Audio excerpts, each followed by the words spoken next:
Hello, beautiful people, and welcome to Drawing Down the Dragon. I'm Snappy, and thank you for joining me for our interview today with Maddalena. How's it going, Maddalena? Pretty good. How are you? Life is beautiful. I'm really happy to be here with you.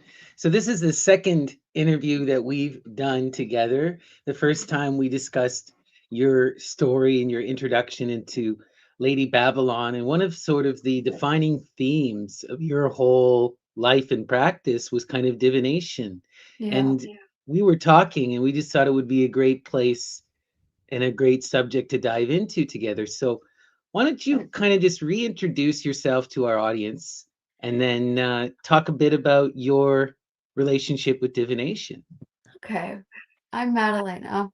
Um, I am currently just a stay-at-home mom, but I grew up as a Just no, missionary. no, just to stay at home. That's like the hardest job on earth. That's a Yeah. beautiful thing. All right. Thank you. Yeah. Well, I was in the church really deep, did missions work, etc. And through that began experimenting with divination and self hypnosis and ended up doing a yoga training and meditation and breath work um, training as well. And through that became exposed to the occult and also through my partner as well, and um, ceremonial magic and chaos magic. And that became an integral part of my life because I've been probably for the past 5 years, especially since having children, um, going through these seasons of, focusing on spirituality. I think that when you become a mother, that something kind of rips you from reality. And so I've been very curious. I mean, even since I was a little girl, about how to suspend the normal mind and enter into trance states and dreams and, creating worlds through words or through art, um, making up stories in my mind, etc., etc. So that's kind of like how I grew up and how I was introduced to divination. Yeah, and also experiencing witchcraft in the church and different ways that we talked about last time. So, yeah, that's a little bit about me. Beautiful. Yeah, no, that's amazing, right? Yeah. Yeah. What is your, you've kind of had such an interesting, you've had multiple views of divination. You've had divination within a closed religious system. Then you've seen it within sort of a new age occult framework. And Hmm. now you're kind of from this kind of third perspective. So what is your Hmm. general take? Like, how do you think, in your perception,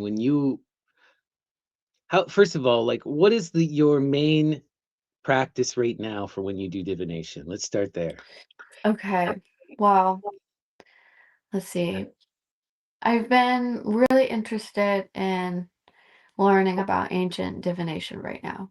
My practice right now, well, has been mostly bibliomancy, but also noticing patterns and writing them down. And you know, I've been also really into dream work and doing visualization as a practice. And through that, I mean, I'm receiving messages. A lot of it has to do with, awareness, being aware of different repeating answers, I think. So I've been kind of focusing on what does it look like to be more receptive to answers, not always asking questions. I mean, with bibliomancy, I'm asking a question. And I think I've been trying to organize it more so than I should instead of just purely experiencing it. But that's where like my interest in dreams, like laying in bed before I go to sleep, I've been doing kind of an invocation and asking for images to appear, and that pure just right before bed, your brain being more potent to and or open to um things coming in,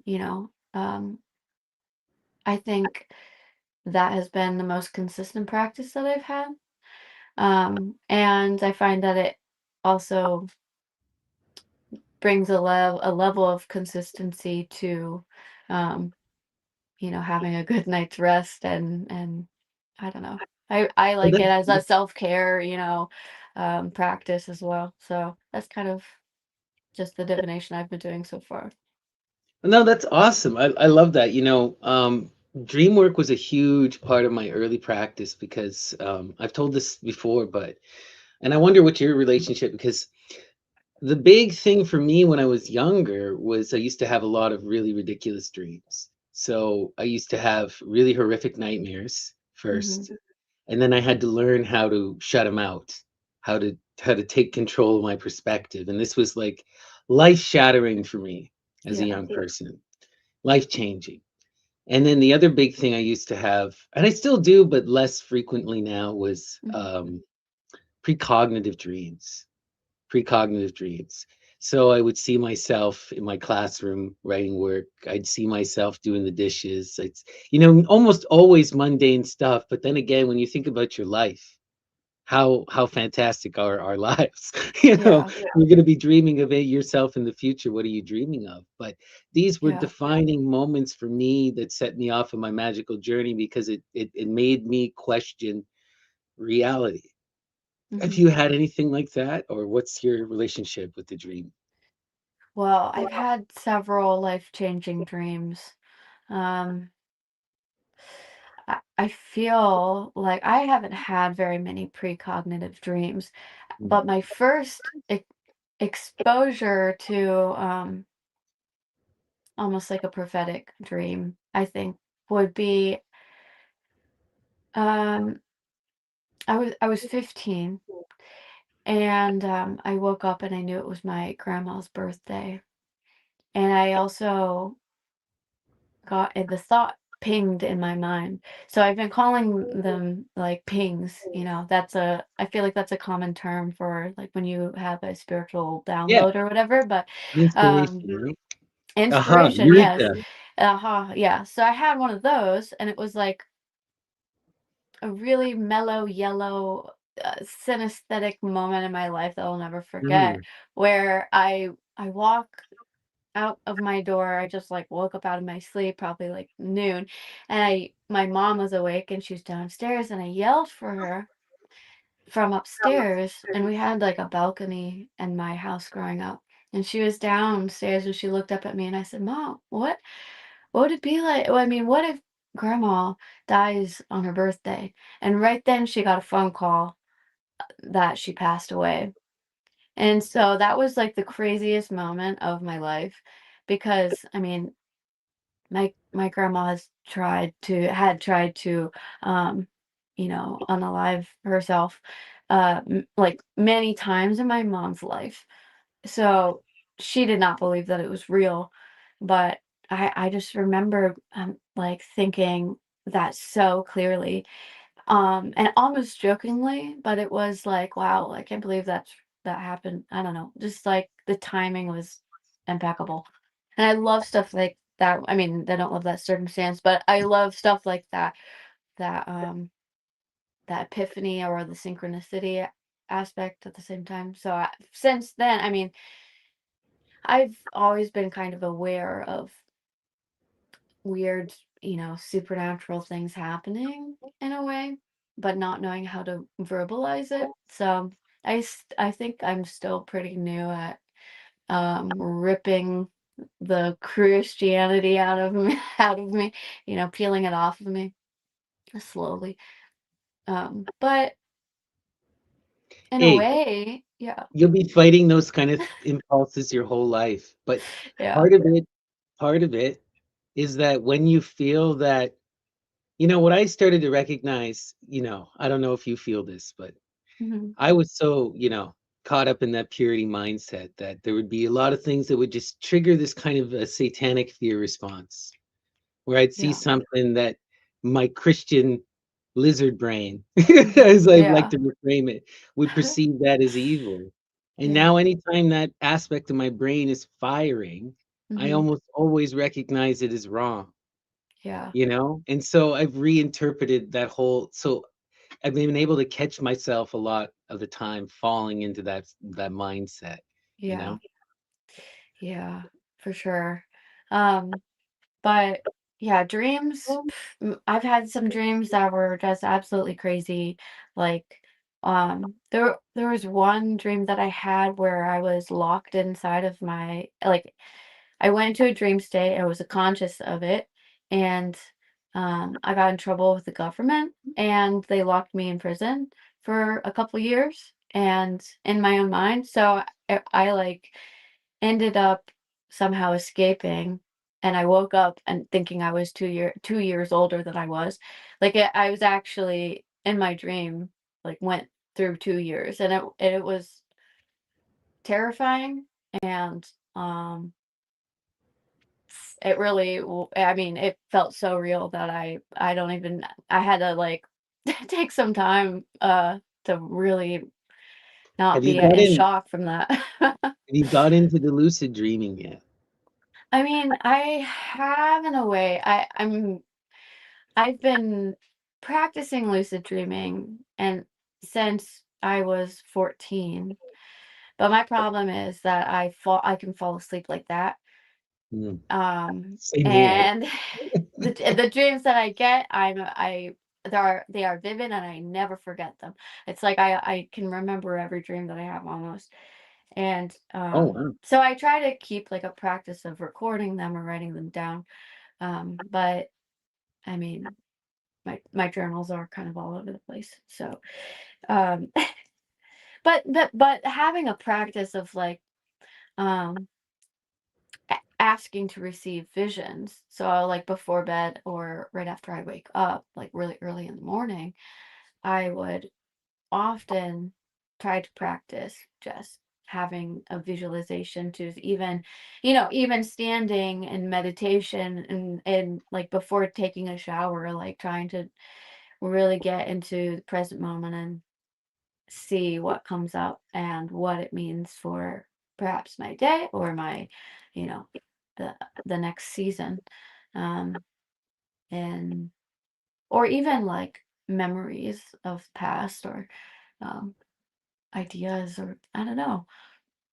It's interesting because I mean, I felt when I first learned about divination, I mean, most of my experiences were pure experience, not like any formal setting. Yeah. So, I mean, I think it's cool to learn now about all the different types of, you know, palm reading to hydromancy to all sort of the scrying. I mean, there's just so many types of it. And so now being like kind of into oracles and learning about ancient methods has been so I mean, I've been so curious about that. And I'm still learning. I mean, I there's so much to read right now. That's the thing. There's an infinite amount, and there's an infinite amount of Yeah. practice. Divination is such a ubiquitous practice. It's one of the most you know, it's one of the most important kinds of magic that there is, and a lot of it is actually founded in science, and the science of perception and the recognition of nature, the knowledge of nature. Like the Yeah. most ubiquitous form of divination that we come across is augury, right? The Yeah. The watching of the birds. birds. Yeah. Because you Beautiful. can tell the changing of the seasons. You watch the birds, they will tell you if a storm is coming. They will tell Yeah. you what if it's gonna rain, and if you know the birds, then you know the Yeah. weather. And this would have been to our ancient ancestors essential, right? But then Yeah. they took it far beyond the weather, Yeah. There's in my town there is in December a migration of crows Oh, that wow. flies to into my city and lands on all the buildings, and all the trees are just completely black for just 1 week. And it's yeah, it's really crazy. One time these birds came and they tornadoed my car. I must have scared them because they were on the trees in the backyard and over my house, and they'd be so loud. And they in the middle of the night, I must have pissed them off because they tornadoed my car. And in the morning, I went to work at like 4 in the morning, and my whole car was just covered in bird shit. It Oh, was no. just so like I couldn't move the windshield wipers. It was that thick and disgusting. And I'm like, wow, that must be a sign for me. Yeah. Right, right. Yeah. But yeah, there's so much, early magic, right, is all connected to this kind of divination. So another one, I wonder, have you ever done a big early thing for me was candle magic. And what I used to do all the time was light a candle, stare in the mirror, turn off the lights, and just let my mind project things. And I would see faces, I'd see all kinds of wild stuff. It got to the point too where I could change my face, you know? Uh, that's cool. I haven't tried Mhm. that. I mean, I've done like a lot of staring at candles and getting into like a meditative state, staring at candles, um, as just a practice. But um, no, I have not done that. That sounds awesome, though. I should try it. Oh yeah, mirror scrying is a big thing, and with smoke and whatnot. Yeah, Rich and I do a big discussion upon this. We have a whole deep dive on entheogenic practices, and nice. he's really into scrying, and he does this. He breaks down this whole practice that he gets into, and I've done a That's bit cool. of that, but not to the level that he does.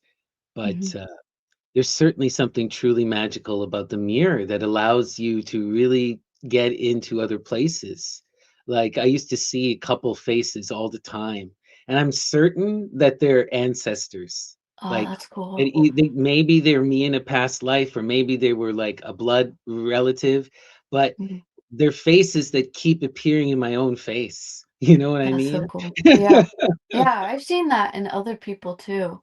Have you Right. noticed that? I mean, there's a few people I've encountered where I've seen them change like kind of forms, and I've always wondered if that was just my crazy brain or if it was actually them, you know.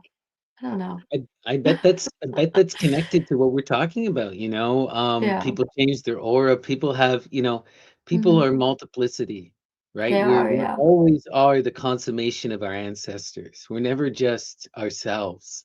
This Yeah. is something that, a lot of modern things have lost, but it's just true. And, That's cool. I mean, it's also because it's complicated. People don't wanna have to deal with the trauma of their ancestors, nor Oh wanna yeah. have to heal for the wounds of their ancestors, Yeah. you know? But Ancestry has been newly important to me because I'm adopted. mm, And but it's still in family. My birth mother is my aunt, so we're still in family. But um, yeah, my grandma was a Korean War orphan, oh, and so wow. she witnessed her mom and her grandma being genocided essentially um, in the 50s. So yeah, like I've always been like, I don't know my family history. I didn't know my birth dad for a long time until I was probably 20. But then I was able to get DNA tests and learn about my family and um my adopted families. Like, I mean, I've always had parents, so it never was like really major thing, and I always knew my aunt, and it wasn't weird for me, and I'm grateful for that. But I've always been like, what is my blood? I know I'm not just Irish, all right? But yeah, it's been an interesting process of learning how to honor my ancestors and learning to connect with that.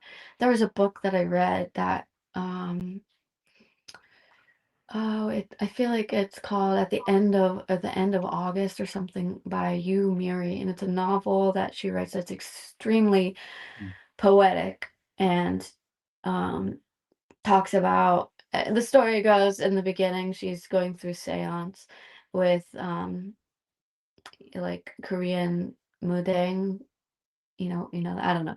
Yeah, But she like is a shaman. bringing back, yeah, shaman, and they're bringing back some of their ancestors to go through some past beef, and she's running in a marathon, thinking about these encounters that she's had with these manifestations, and thinking about her grandpa while she's running, and her grandpa was like had been a marathon runner, smoking cigarettes, and like just following in their footsteps, even though their family was like chaos. But yeah, that was like, oh man, like I've never thought about connecting to my ancestors, um, or doing a practice with It's that. intense and So it's wild, and it's like I had a similar story, and you know, I come from a very genuine, like fairly privileged background, but not my ancestors.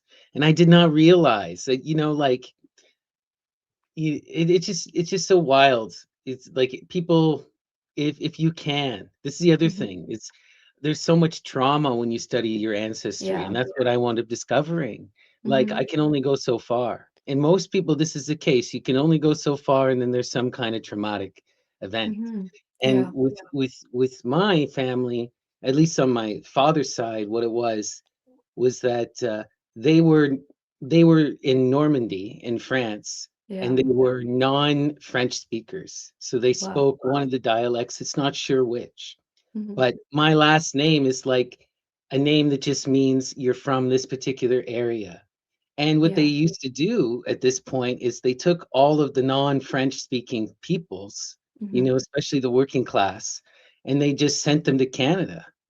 They just sent, and half the time they would marry them off to French speaking women, the young yeah, men, in order to change and get rid of their culture. So it's like a literal cultural genocide in yeah, my family lineage where it goes hmm, to this point.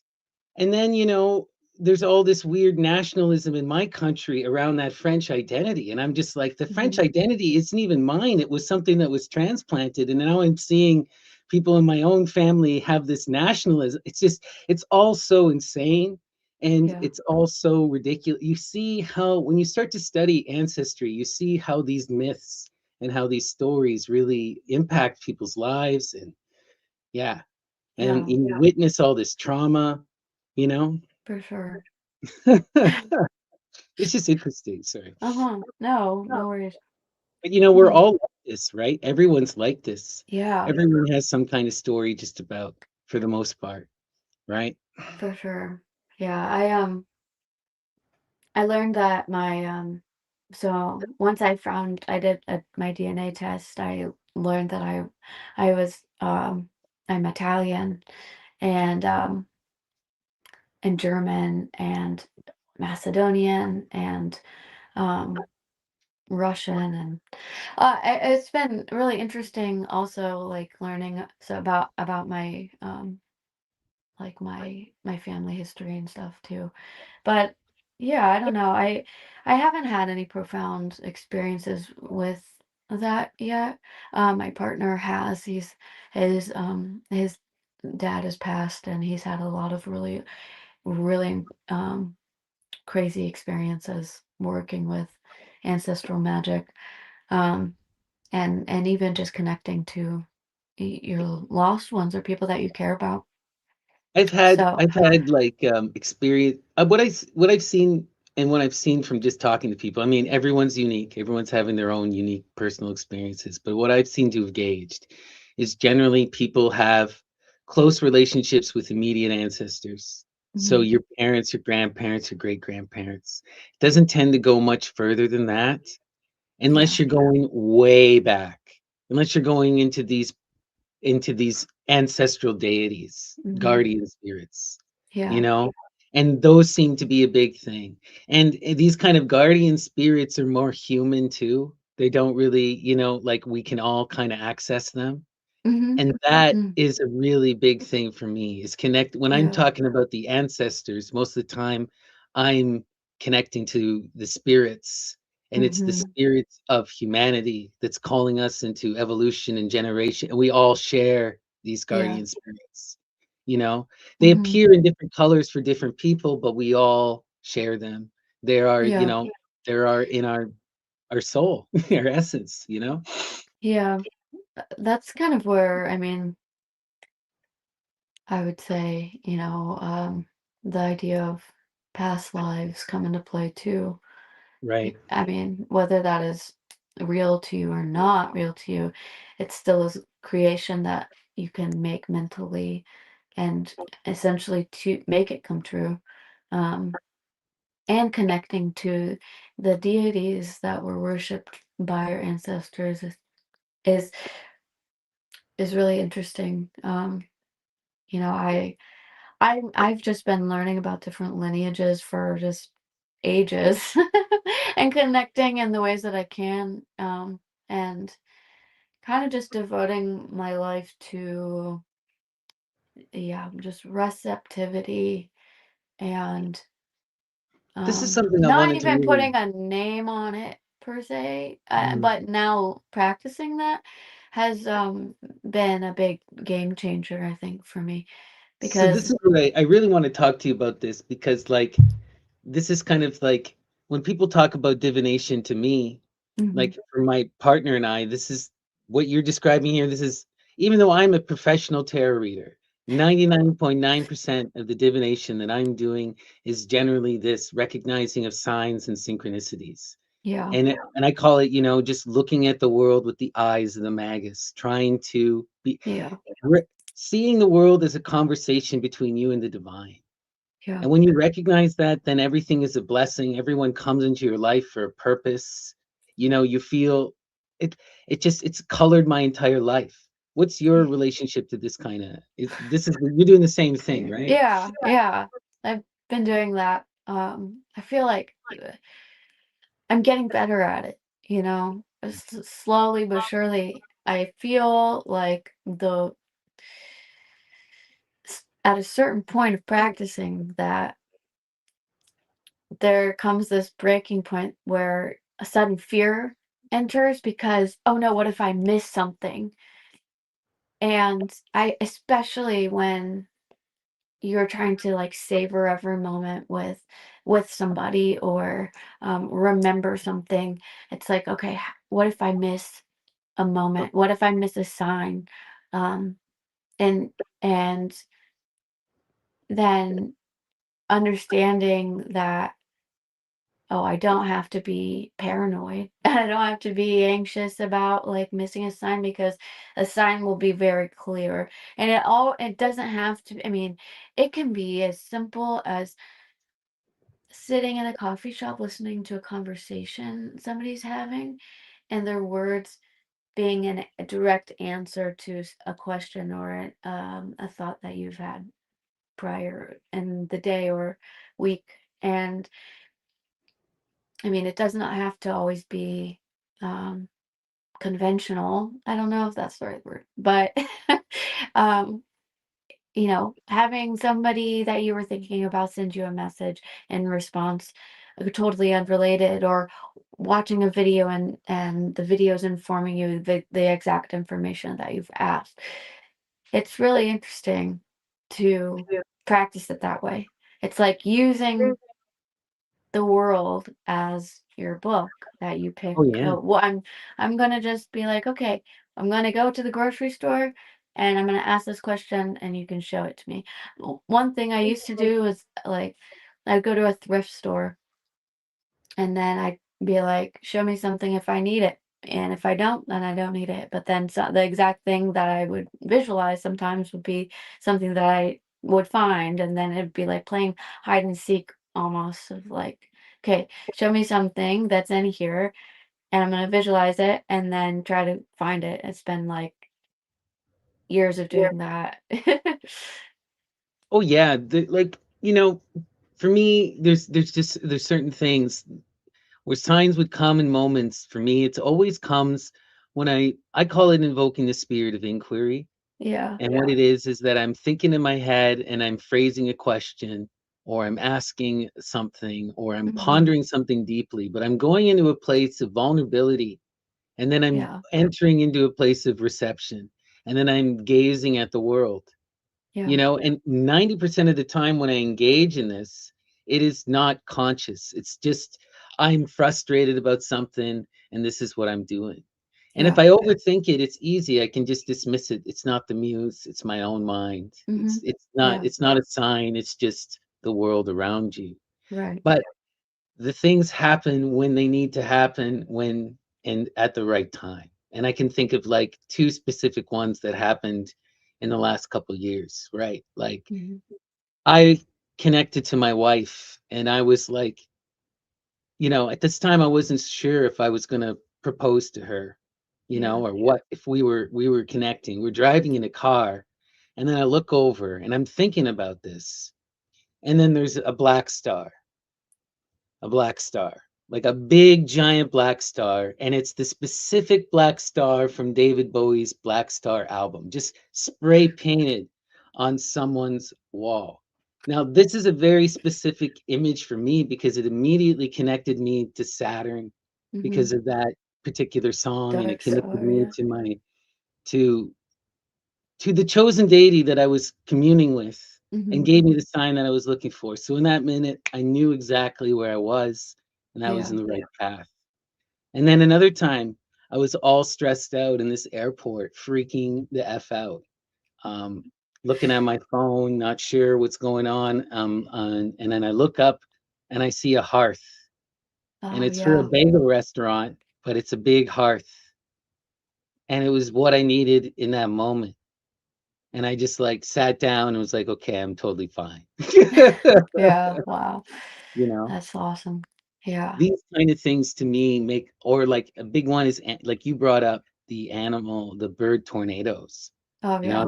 I saw a couple bird tornadoes and I'm like, that's a sign something's Yeah, going down, for But if you get sure. these kind of confirmations, especially around anything magical that you're doing, you Mhm. know, I don't Yeah. know. Yeah. I mean, there's just so many. I wish I could keep track of them all. Right. But um I thought of something and now I can't remember it. But God. Yeah, but Yeah, like learning to follow the signs and the synchronicities is the beginning of conversing with the muse. And for then you sure. start to learn to develop that internal monologue where it's no longer your inner voice, but it is a Mhm. distinct voice, right? Yeah. And like what I do now is I have to enter into a trance state to get the distinct voice. But Mhm. often if I'm in the daydream or if I'm in these anxious places, that's when she appears. And Right. usually it's as a sign, but sometimes it's subtle voices too, subtle little Mhm. just thoughts, you Yeah. know? Yeah, They're really definitely. wild stuff. Yeah. I mean, oh, it's just everywhere all the time. I feel extremely bombarded by it. And I also don't want to get numb to it. Or, It's such a hard path to walk, right? Like, have you ever read any Robert Anton? I know your partner has, but have you yeah. ever read any Uh-huh. Robert Anton Wilson? Yeah, a little bit. This is a big Oh, deal yes. with So him, right? that helps me remember what I was going to say. Okay. Mm. So, um, I mean, we have this system of magic that that our friend, my friend Agnew invented. And I met this guy when I was 15 at a poetry reading, and dude is a straight up wizard and a legend. And he created this system where we use like really old pre-Magic the Gathering type of cards. It's like it's with Atlas Games and it's called On the Edge. We use these really old like 90s cards. Um, I and remember that. yeah, so we sometimes we've been using them, and you open them and you see what the card is. Sometimes it's people that you've just encountered or are about to encounter, and eventually you end up having a stack of cards, and there's tools in there that you can have, there's people in there, and if there's a card that's kind of like vampiric in energy, you can burn it and remove it from play. And so it's kind of like uh a combination of just chaos, magic, and using just like the real world as your playground essentially. And I didn't think it was a real thing for a long time, especially being in and out of the church, but whatever. But I lived in this house with a bunch of people, and Agnew also creates these boards that are matrix panels. They um, hold an energy and a kind of like a frequency, I suppose, but it is just like plywood essentially, and there's spaghetti noodles on it and coins, and you can like charge it, and it's absurdity mixed in with like creating a system kind of thing, so you can log into it. So we had this hanging up in our house, and I would turn the doorknob on it and clock in and commune with the hamster planet. It's like there's a whole lore behind it. There's like a story that There goes with always it is. about, yes, with the hamster You need the deity and myth. the hamster planet. Yeah, Snatchagon.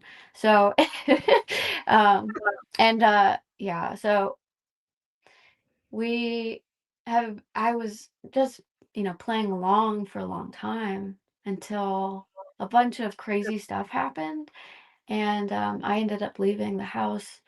And then later on, I moved in with another friend of mine, and they invited some of my partner over before we were together, and he left a card under my door. And as I lived in the attic, and I had a staircase, and at the bottom there was a door, and he slipped a card under there. But I hadn't really hung out with them in a long time, and it was a card that was stuck in the panel that was to cause chaos within the human mind. So that was projected, and it entered into the real world, and that situation, a whole situation happened, and I ended up leaving. Um, and so that card was slipped under my door, and I was like, "Well, what do I do with this? I don't know if it's real or not."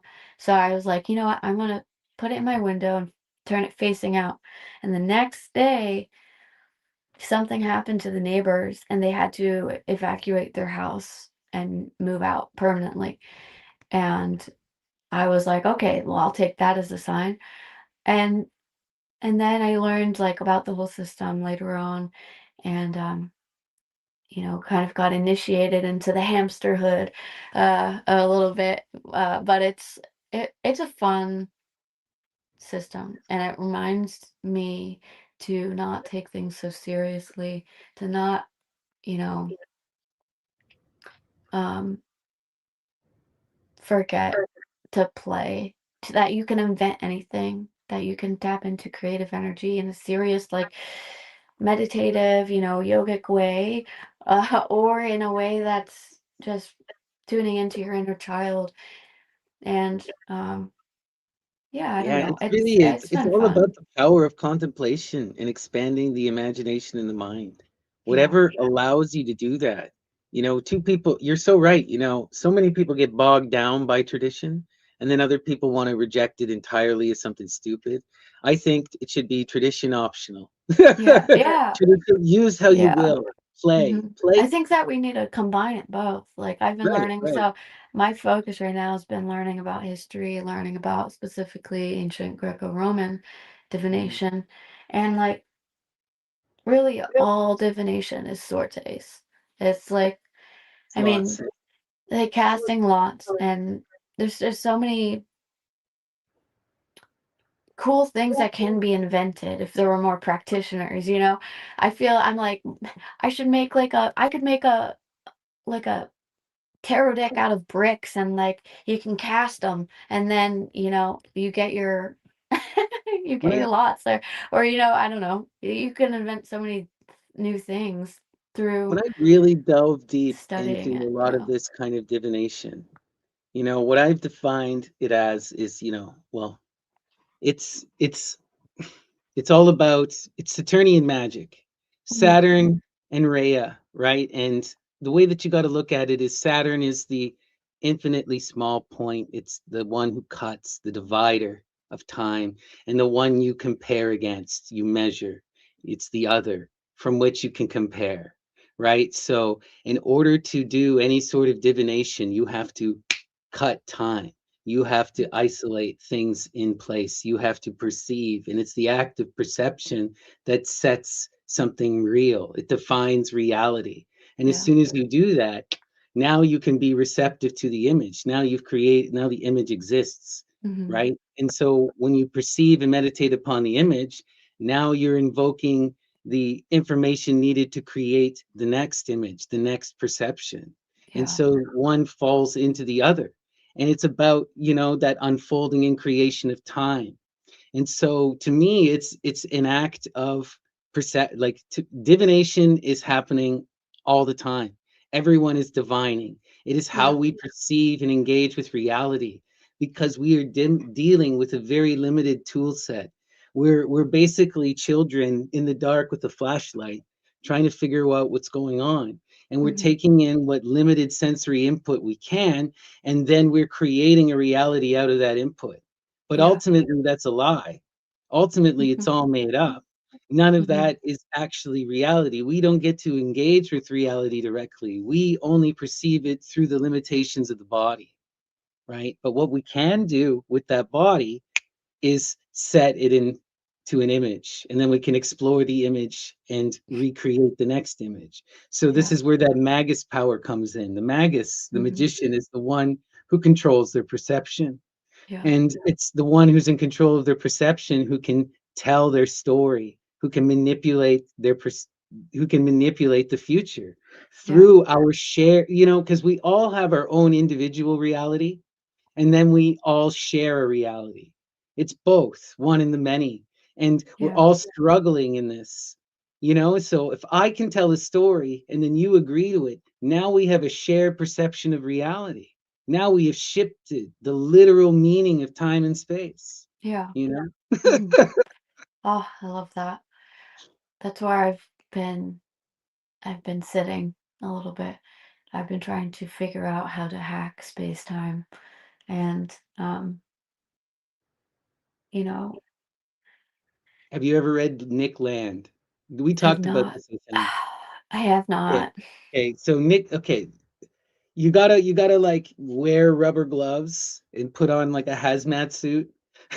But he talks about this because it's hyper fascist nonsense. Oh, yeah. But there's some wild ideas there about what are these kind of magicians doing. They tell you what they're doing. And one Mhm. of the things they're doing is called hyperstition.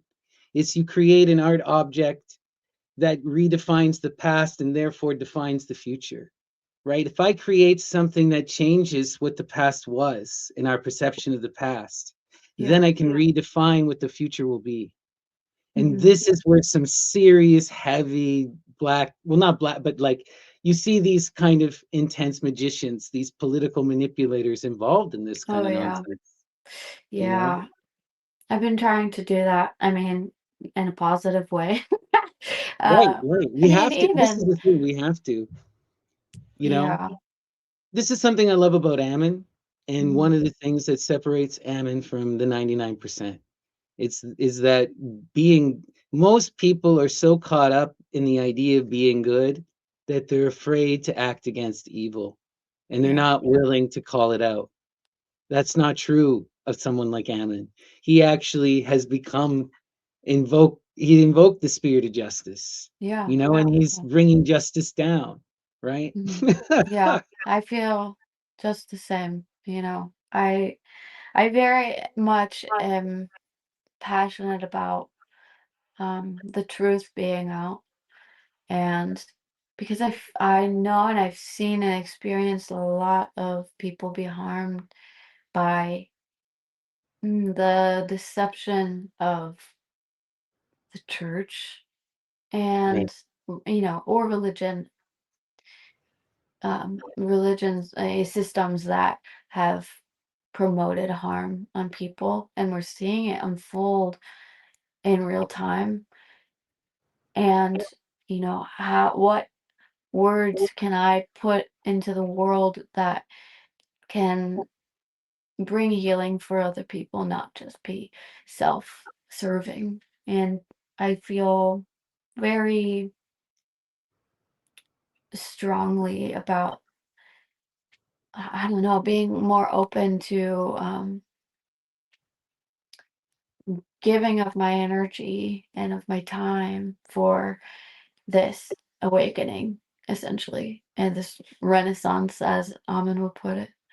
And this is to highlight and bring to light these aspects that have been um, so dishonest. And yeah, I don't know. The magic though is beautiful and a necessary.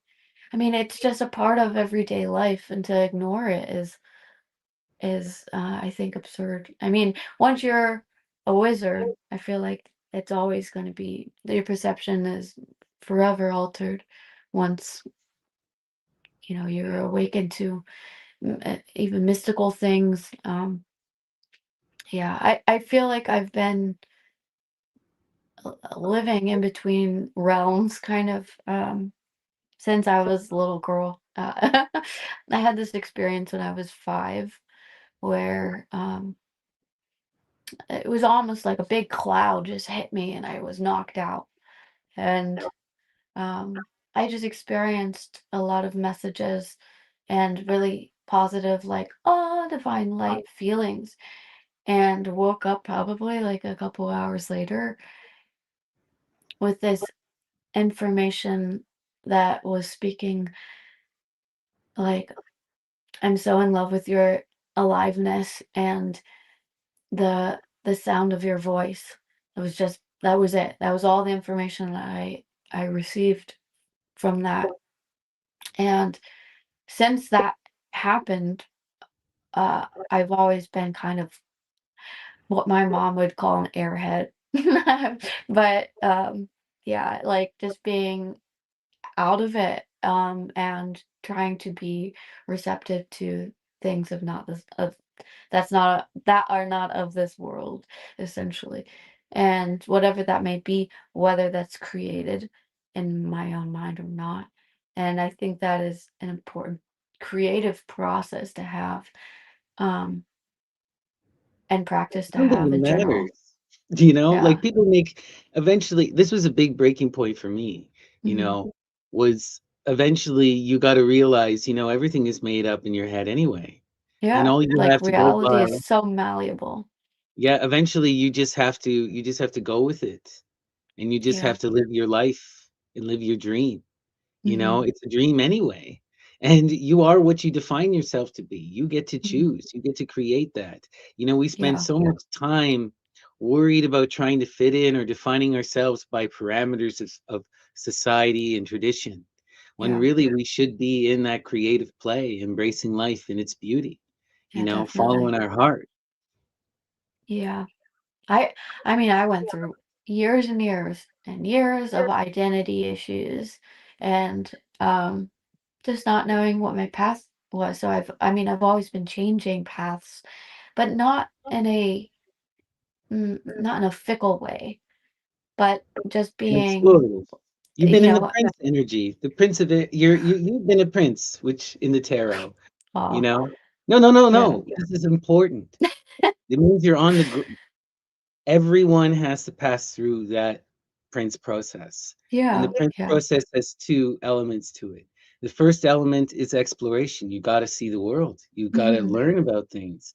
You have to know the other. You have to engage in your imagination. But Yeah. eventually that imagination will run away with you. And what Mhm. you will find is that the answers you seek are not in the exploration. Doesn't matter Yeah. which path you pick. Doesn't Mhm. matter which art you like, what idea. They all point to the same place. The real answer is found in love. And I'm sure you know that your mother, you can't not know this, Mhm. you know? But this is the thing. Once you get into the real life, real experiences, then Yeah. it's that alchemy of fire and water that becomes definitive, you know? Yeah. Yeah. So I mean, I want to give that to everyone. You Right. know, and Yeah. Yeah. And I see, this is such an important point because I see this as a major problem of our current reality. Technology is such a beautiful thing, and I'm not saying that we should be spurning technology, but what I do see though is it's facilitating a certain type of disconnection and allowing for a greater disconnection.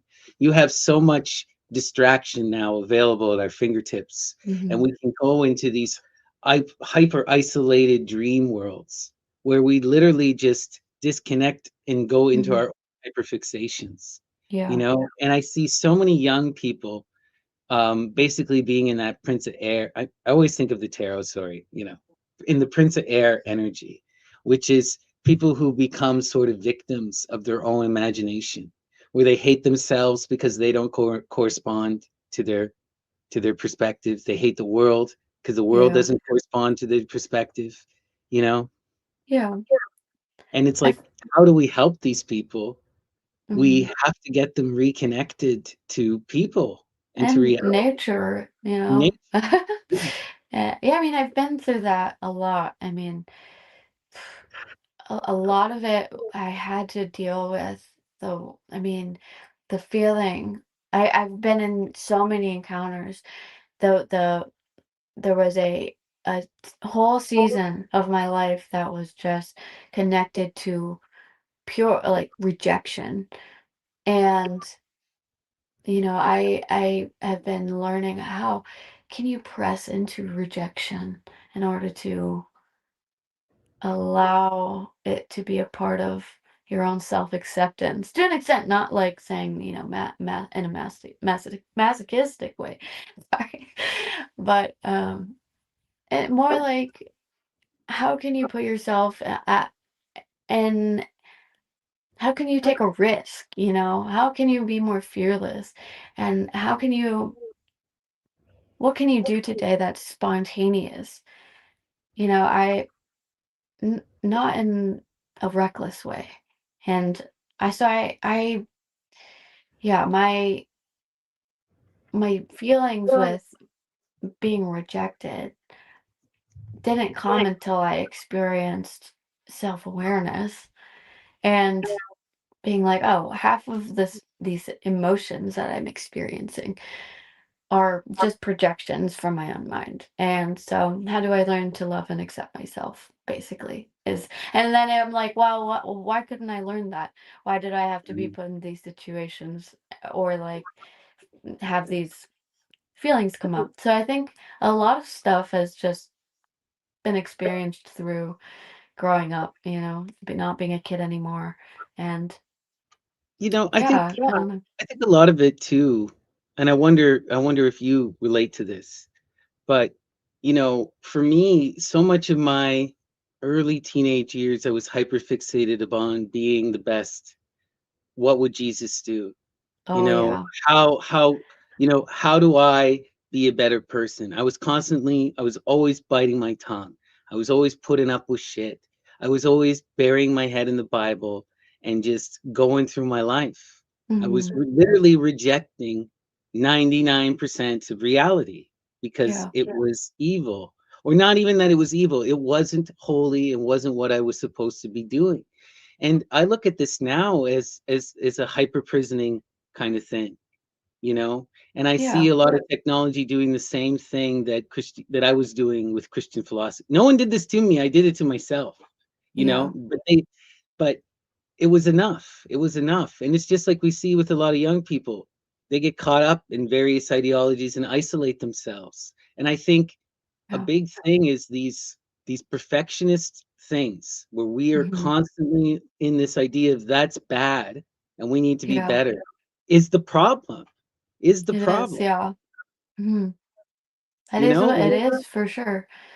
It's just like, putting walls up, and really we have to see a bigger picture and learn, yeah, the root is love, right? Of each other and of ourselves.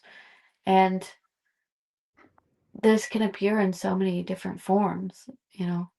right. And people, here's the thing, people are ugly and we got to love them anyway. We got to love them anyway, in spite of the ugliness. We got to Yeah, just do it. That's what life is about. And it's like if we get into these rejection modes, then it allows you to vilify and to debase the other. And yeah, now you're into the worst, the worst thing in the Greek philosophy is that pleonexia, the greed that turns person into an object, right? yeah. Like objectifying greed. And that's what Hmm. leads to that, if you can reduce the other and not see them as yourself. Here's the thing, if you can forgive yourself for your own mistakes, then you Hmm. you better be able to forgive the other, you know? Yeah, yeah, yeah. I mean, that's a biblical teaching. That's John This is what 15, I isn't mean. it? This is what I mean. Like, But all of these biblical teachings are ancient Greek, though. yeah, Like, this yeah, is the thing. exactly. They all got Right their on. roots in something greater. Any of the good ones, anyway. Like, my Oh favorite yeah. teaching of Christ is the one that they're actively abandoning in your country in front of our eyes, which is love thy neighbor as you Yeah, would the divine. 100%. You Yeah. know, Bacchus is the stranger. He is the foreigner. His name is Xenos. And, Jesus is a foreigner and an immigrant. He's literally an immigrant, foreigner. He's forced to travel as a baby to go to do a horrific consensus. It's like, it blows my Uh, mind the shit that's going on in America right now by these Christians. It's like, you don't even read your own, you have no oh, comprehension of your own story. Like, no. what the F is happening? Tell Right. me, you were in this recently. How can there be such a disconnect? How can they hate the foreigner? I I don't know. I mean, they facade as light and love, saying, "Oh, well, we love each other and we practice and preach it. Oh, but the border should stay up, blah blah blah. Let's just keep going to our brunch." And I know I feel like I'm around a lot of um Christian white women, and or I have in Mm. the past. And I Yeah, think of a lot of course. it has to do with what's that word? Entitlement. Yeah. I Mm. think it does. Western entitlement. And so that's where greed comes into play. Yeah, Yeah, for you're sure. right. Did your specific my I was lucky enough that my community had some horrific ideas, but they at least did not have the idea of what is it called? Prosperity gospel, where those who are blessed Oh with wealth yeah. are are blessed by God. Did Yeah. your did your community follow those lines? Because that So really plays into a lot of this American narcissism. yeah, yeah. I get so curious about that. That's like the Joel Osteen, like Yeah, yeah. yeah, it's I more of an mean, so evangelical thing than any of the old kind of Protestant stuff like you I were in, or Pentecostal so stuff. yeah, so the Pentecostal stuff that I was a part of was like, oh, we look down on that stuff, but we still kind of practice it in a way. Mm. Um, like, I was kind of involved with the Bethel music and church scene where they're more focused on getting people to follow Jesus using just wild ways, essentially. And you know complete, like, no boundaries, essentially. Like they do um I mean, have some toxic stuff going on, but it's not all hell and brimstone. um I No, don't I find know, that like that stuff the usually only comes out after a while. It's this that comes yeah, out it's more the inner subtle. circles for Yeah. sure. And but I mean, yeah, I don't know. There's like being my church was just it was just We do the same, we do the same thing every week. We have the same routine. We say the same things, and then we eat food, or we, I mean, hang out afterwards, or and not saying that that's always bad to like create community, but when you're uniting under a facade and a whole story that is made up, essentially, um, and then saying that that is divine, or divinely written, or like that you have to follow it or you're gonna die, really, I think is wrong, because people are truly believing that and truly Yeah. living in fear. And so that's where social control becomes a big part of it. Hmm. And I mean, even why it's used in politics to, gain traction, etc., or to, I don't know, it's just it is so messed up. And I mean, I've met so many people that have been really cool in the church, and so many more people that have been really messed up by it. Because, like, talk So to us a bit more about the divination you were doing in the church. Because when you were so describing yeah, this to me, this is some serious chaos magic group shit. Like, this is stuff that I would be doing in my, like, this is some satanic stuff that you're doing. that's what I'm saying. Yeah, and Right? to reveal that it is, like, all of it is story of a cult, of mystery cult practice, It's the etc., narcissism or of small story. difference, right? Oh, yeah, and so I just want to translate it all and work on that for the rest of my life. That's all I want to do, really, and practice magic, whatever, or divination. And Beautiful. so the stuff that we were doing in the church was really interesting, because we were doing, you know, it was mostly in smaller groups or conferences where there's not it's not like a Sunday morning, that's more formal of a setting. It's like Wednesdays or weekdays, or I'm in a after high school I went to Bible college, and so it was like a online program, as well as doing volunteer work, missions work, and then I went on missions trips, etc. And this was before being a missionary. And so during that time, we would do all sorts of crazy stuff, that we would get from the other mirroring programs that were bigger. From, for example, the one that's at BSSM, which is um, the Bethel Supernatural School of Ministry, and it's uh, literally magic school, and with a Christian lens. You were doing things. I mean, they're doing necromancy, essentially. I mean, there's stories of people going to cemeteries and trying to raise people from the dead, and they pray when somebody dies. I mean, somebody high up in the this. Oh man, I forgot about this, but I somebody high up in the church lost their daughter, and she was like a musician, and her 1-year old choked or something, and they were tried for a week to raise her from the dead. And it was like an internationally, like, thousands and thousands of people were there trying to raise her from the dead, and they didn't, obviously.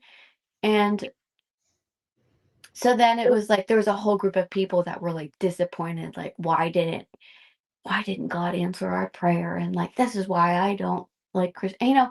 It's like the same that those things happen, right? But in the smaller groups, I mean, we were doing things like we went to grocery. We would do visualization practices. We'd say a prayer and say, show us like who we're supposed to meet, like lead us, and we would write down spontaneous things, and then we'd search for them and find them. And it was called treasure hunting, and we did that, and we did, like, um I mean, writing cards and sending them to people, and giving messages that were prophetic, right?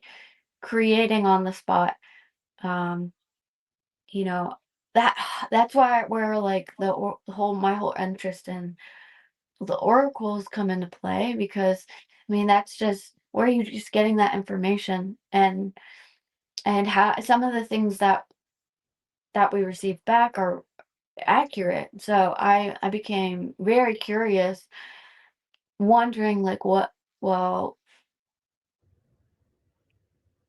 w- so how is that possible? What is this? Is it God? Is it, what deity is it? And why are people in the church allowed to do that when people outside the church are not? So I began to be really suspicious of that. Can you remember any specific like things that you guys visualized or saw, or any time that it worked really extraordinarily well? So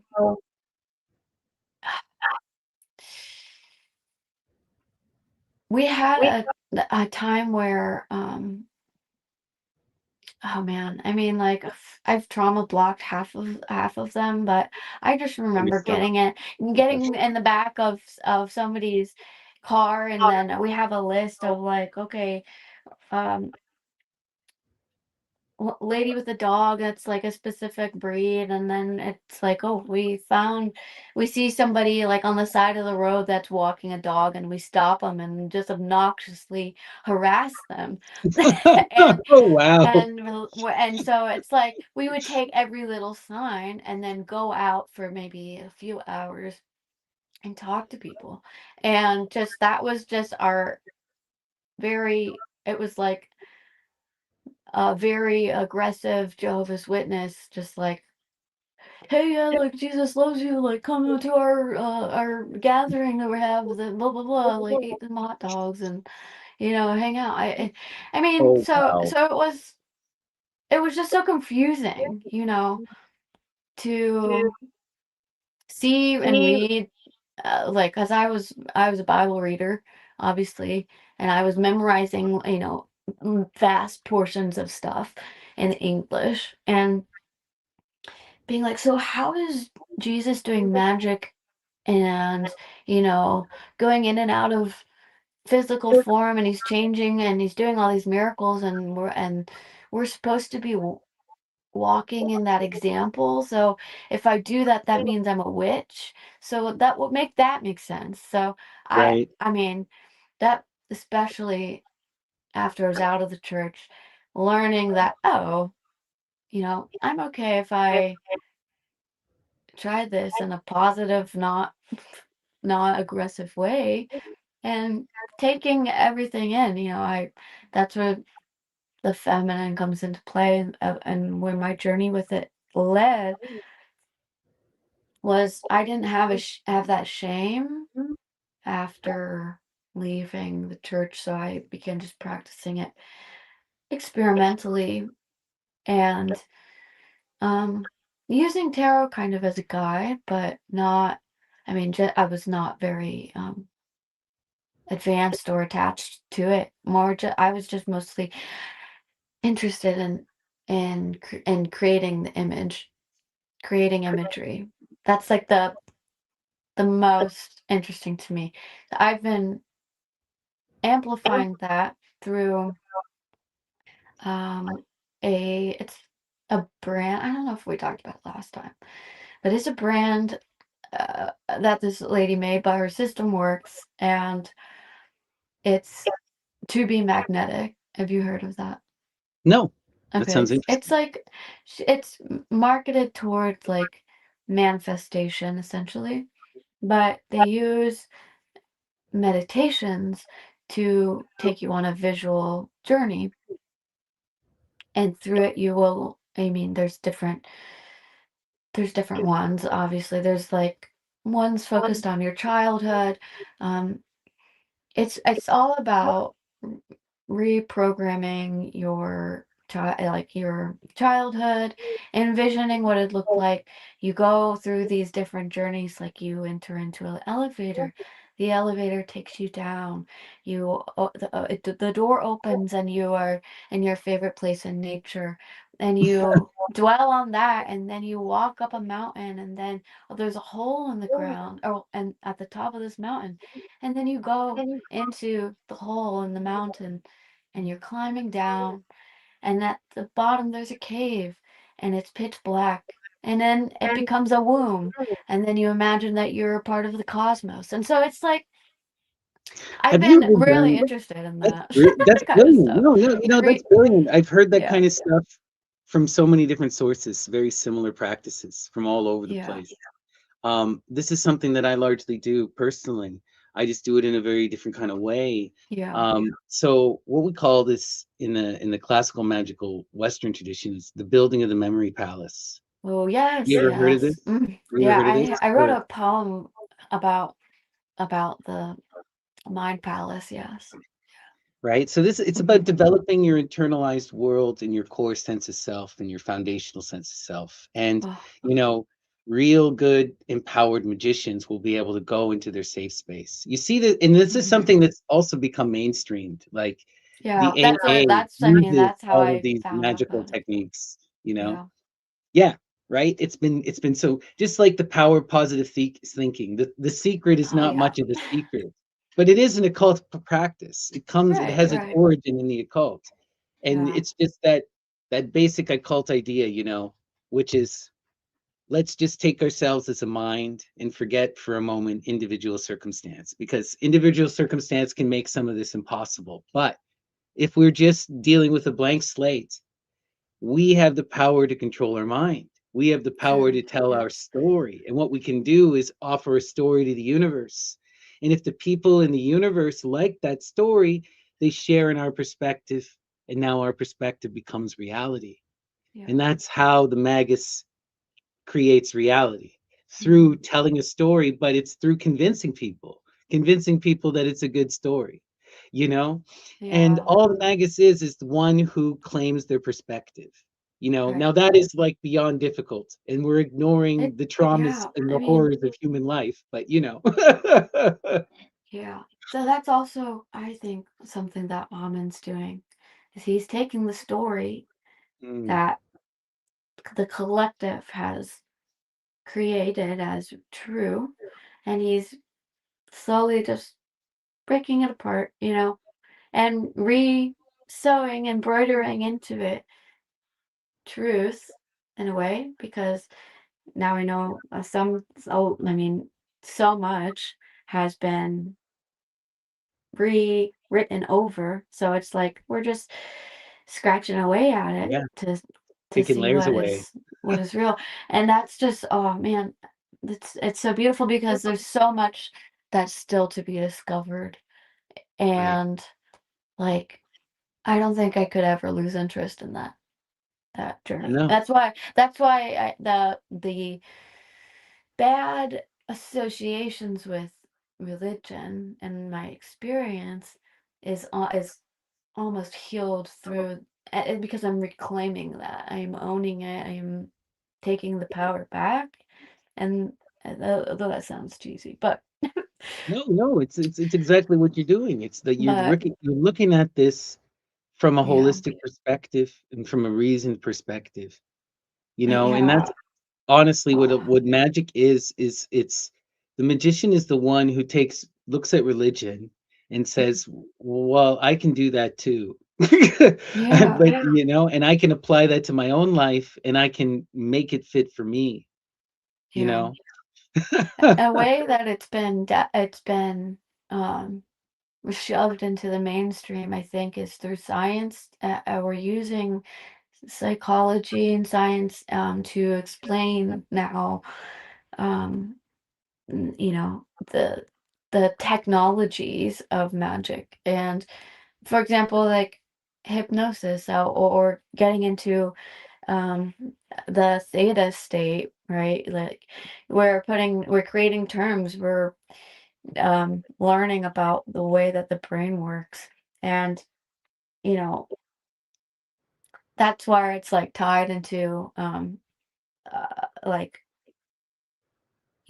other lineages where where there's the science almost to their practices, like yogic practices, um, and just traditions in general of like, oh, we know how to tap Yeah. into the brain, and like we know how to culturally, like we have a practice of, you know, waking up at 4 in the morning and praying, and it's cool to like, I'm just interested in learning You know, about all what I that what stuff. I see is that, modern science or current perspective on science has become a religion unto itself, Yeah, right? for Rather sure. than recognizing what science is, which is a tool, it is a Mhm. perspective. It's a perspective for understanding.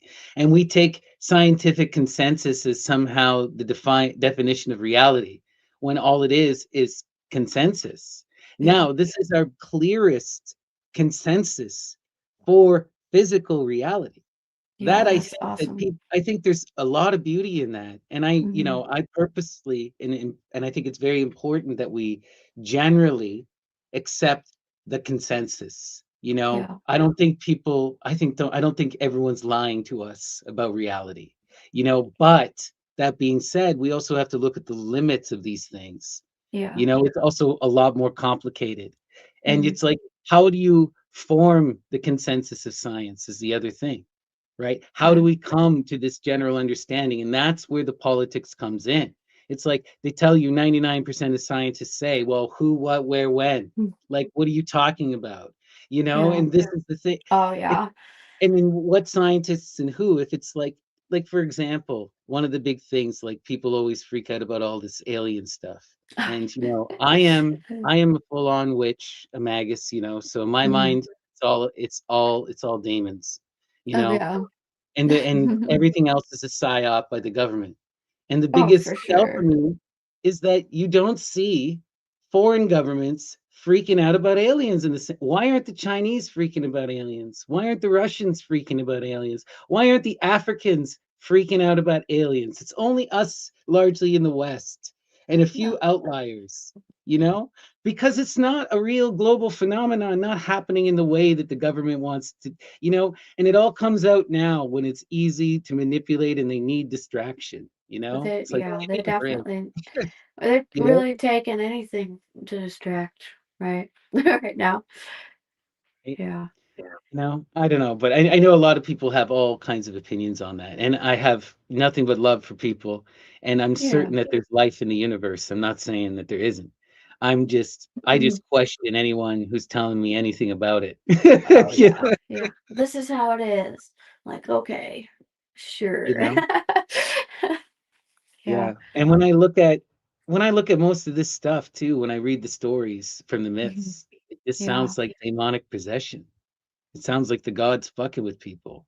And Yeah. it's I like, mean, if you accept that framework of the world, why would it stop? right. Right. Yeah. I mean, there's the diamonds are just even a part of us, you Yeah, they're know? created in one of the, when you look at, I love the Romans because the Romans really, they take that daimon and they give it a billion different little subgroups, you Yeah. know, and one of the really good subgroups for the daimon is the penates, the What is spirits that? of the The mind. spirit of Or mine. the That's cool. or the you get the and you get the Larrys, the penalties because they're penetrating. They're Oh, in yeah, yeah. they're Nice. in your penetralia, they call it, or the penis in the center where the hearth spark is, you know? So these are the spirits of your mind. And in the ancient Greek and Roman philosophy, right, everything is perceived through the vehicle of the daimones. It's how your body operates, it's how Yeah, we see the world, it's how we engage with everyone. It's like in some ways they represent these elemental s- forces, I don't know how else to describe for it. sure. Yeah. I mean, I feel like I'm, I don't know, I'm still learning so much about the ancient perspective. and just reading about the oracles and about Medea, and you know, I was so inspired when I learned about how she is the first written, the first depiction in literature of magic, of projecting imagery. Ah, wow. It's like the story of her knocking over the bronze giant through the pure, uh, her reality taking on a form of its own. I was like, "Ah, if that doesn't resonate with me, I don't know what would." But yeah, I don't know. I've also been thinking about, um, I went through a time in yoga world, so I've been thinking about, or I guess been connected to a lot of people that are focused on womb healing and like using, um, I don't know, different tools to connect to the body, and practicing, divination through that, or just, psychic type of connection, right? And so I don't know. I've been kind of curious, um, what that's been all about. So I don't know. Yeah. This is where you're starting to get into the sun magic, Yeah. right? Where Medea, Medea is the savior. And what does that mean? Hmm. Um, you know, first of all, it means that she's the middle path, the middle descendant of the sun. So if people always freak out about the triple six, triple six is beautiful, and Hmm. everyone's misunderstanding it. It's just basic Platonic numbers. Okay. You Yeah. take the Trinity, you take the perfect Trinity, right? Which is Hecate, and is, Hmm. Apollo and Diana, Hecate, that whole thing, right? You take that Trinity, 111, you times it by the middle path, six, triple six. And what is Yeah. that? That is the child to come. That is the son. That is the savior. That is Hmm. Medea. That's Yeah. all it is. And they just took it and they're like, we don't want a competing savior myth. So your savior is now our devil. That's what they did. They just took triple six and they came up with that stupid Nero shit. Oh And yeah. then, I'm certain that there's part of it there, but why does the triple six version survive and not the 616 version survive? Because That of is. the I was satire, wondering. Yeah, that makes sense. Wow. right? It's all Yeah. satire, but Medea's power, right? It comes from the ops, the light of the Yeah. sun, the Hmm. gaze, the face, the voice, the The word, eyes. the eyes, right? And that's how she can make that bronze colossus move with that Hmm. gaze. Just like how, the Gorgo turns people to Hmm. stone with that Yeah. gaze, you know? But yeah, it's such wild stuff. And Yeah. Medea, yeah, she's the source of magic. That's where the word comes from. I know. I mean, it just is so cool. I don't know. I'm kind of nerding about it because it's so new to me. I've not been, um, introduced to so many of these stories and this literature. Really, it's just fresh in my mind, and so it's beautiful to connect to. Really, and especially working with Hecate and working with, um, her energy just intuitively is, and diving into PGM stuff too. Just I don't know, just being curious of all of it. Right. It's just the pure following intuition, following the muse, following like, okay, what am I gonna read today? What am I gonna look at now? What's my focus? So that's like, man, because before I found this stuff, I mean, I was called to the new agey priestess path, and thinking that I needed to sign up and pay a bunch of money to learn about drinking rose tea and, you know, n- n- being half nude on a beach with random people I've never met. That is that my path? No, I don't want something superficial. And it's so hard to find community. And so wasn't until I just completely let it go and then started focusing on creating my own practice and taking and pulling from all sorts of different lineages to formulate my own work and focus has been the most rewarding, I think. Um, and it's not even anything crazy. It's it's just the mundane of motherhood and how can you ritualize it? Right. So that has been the most helpful of all things of me getting through my days, I think. Like I have a lot of things to look forward to. How can I incorporate it into daily life? How can I use my time and energy focused on even being present and even involving my children, even um, in the small moments that I get by myself? How can I use it to foster healing within my heart and my body and my reality and my day and my, as an embodiment, a vessel for just love and as So cheesy as beautiful. that is. No, So, no, no, that's not cheesy at all. you Like, know, I, I relate to this so hard, you know? So my whole thing, I like to describe it as the aesthetic path or the artist path. yeah. But what it is it's just the perception of it's the pursuit of beauty and to Hmm. try and create beauty in the world and to be in that constant chasing Hmm. after beauty. You know, and Yeah. part of that is I've been really personally inspired by a lot of the bhakti traditions of India. You know, so Yeah. just a big constant thing for me is like trying to be chanting or saying Hmm. certain, I'm always got the name of the mother on my Hmm. breath. You know, Yeah. it's like the goal is you want to eventually, I've also taken a lot from the Christian tradition that I grew up in. You know, Hmm. not all of that was bad.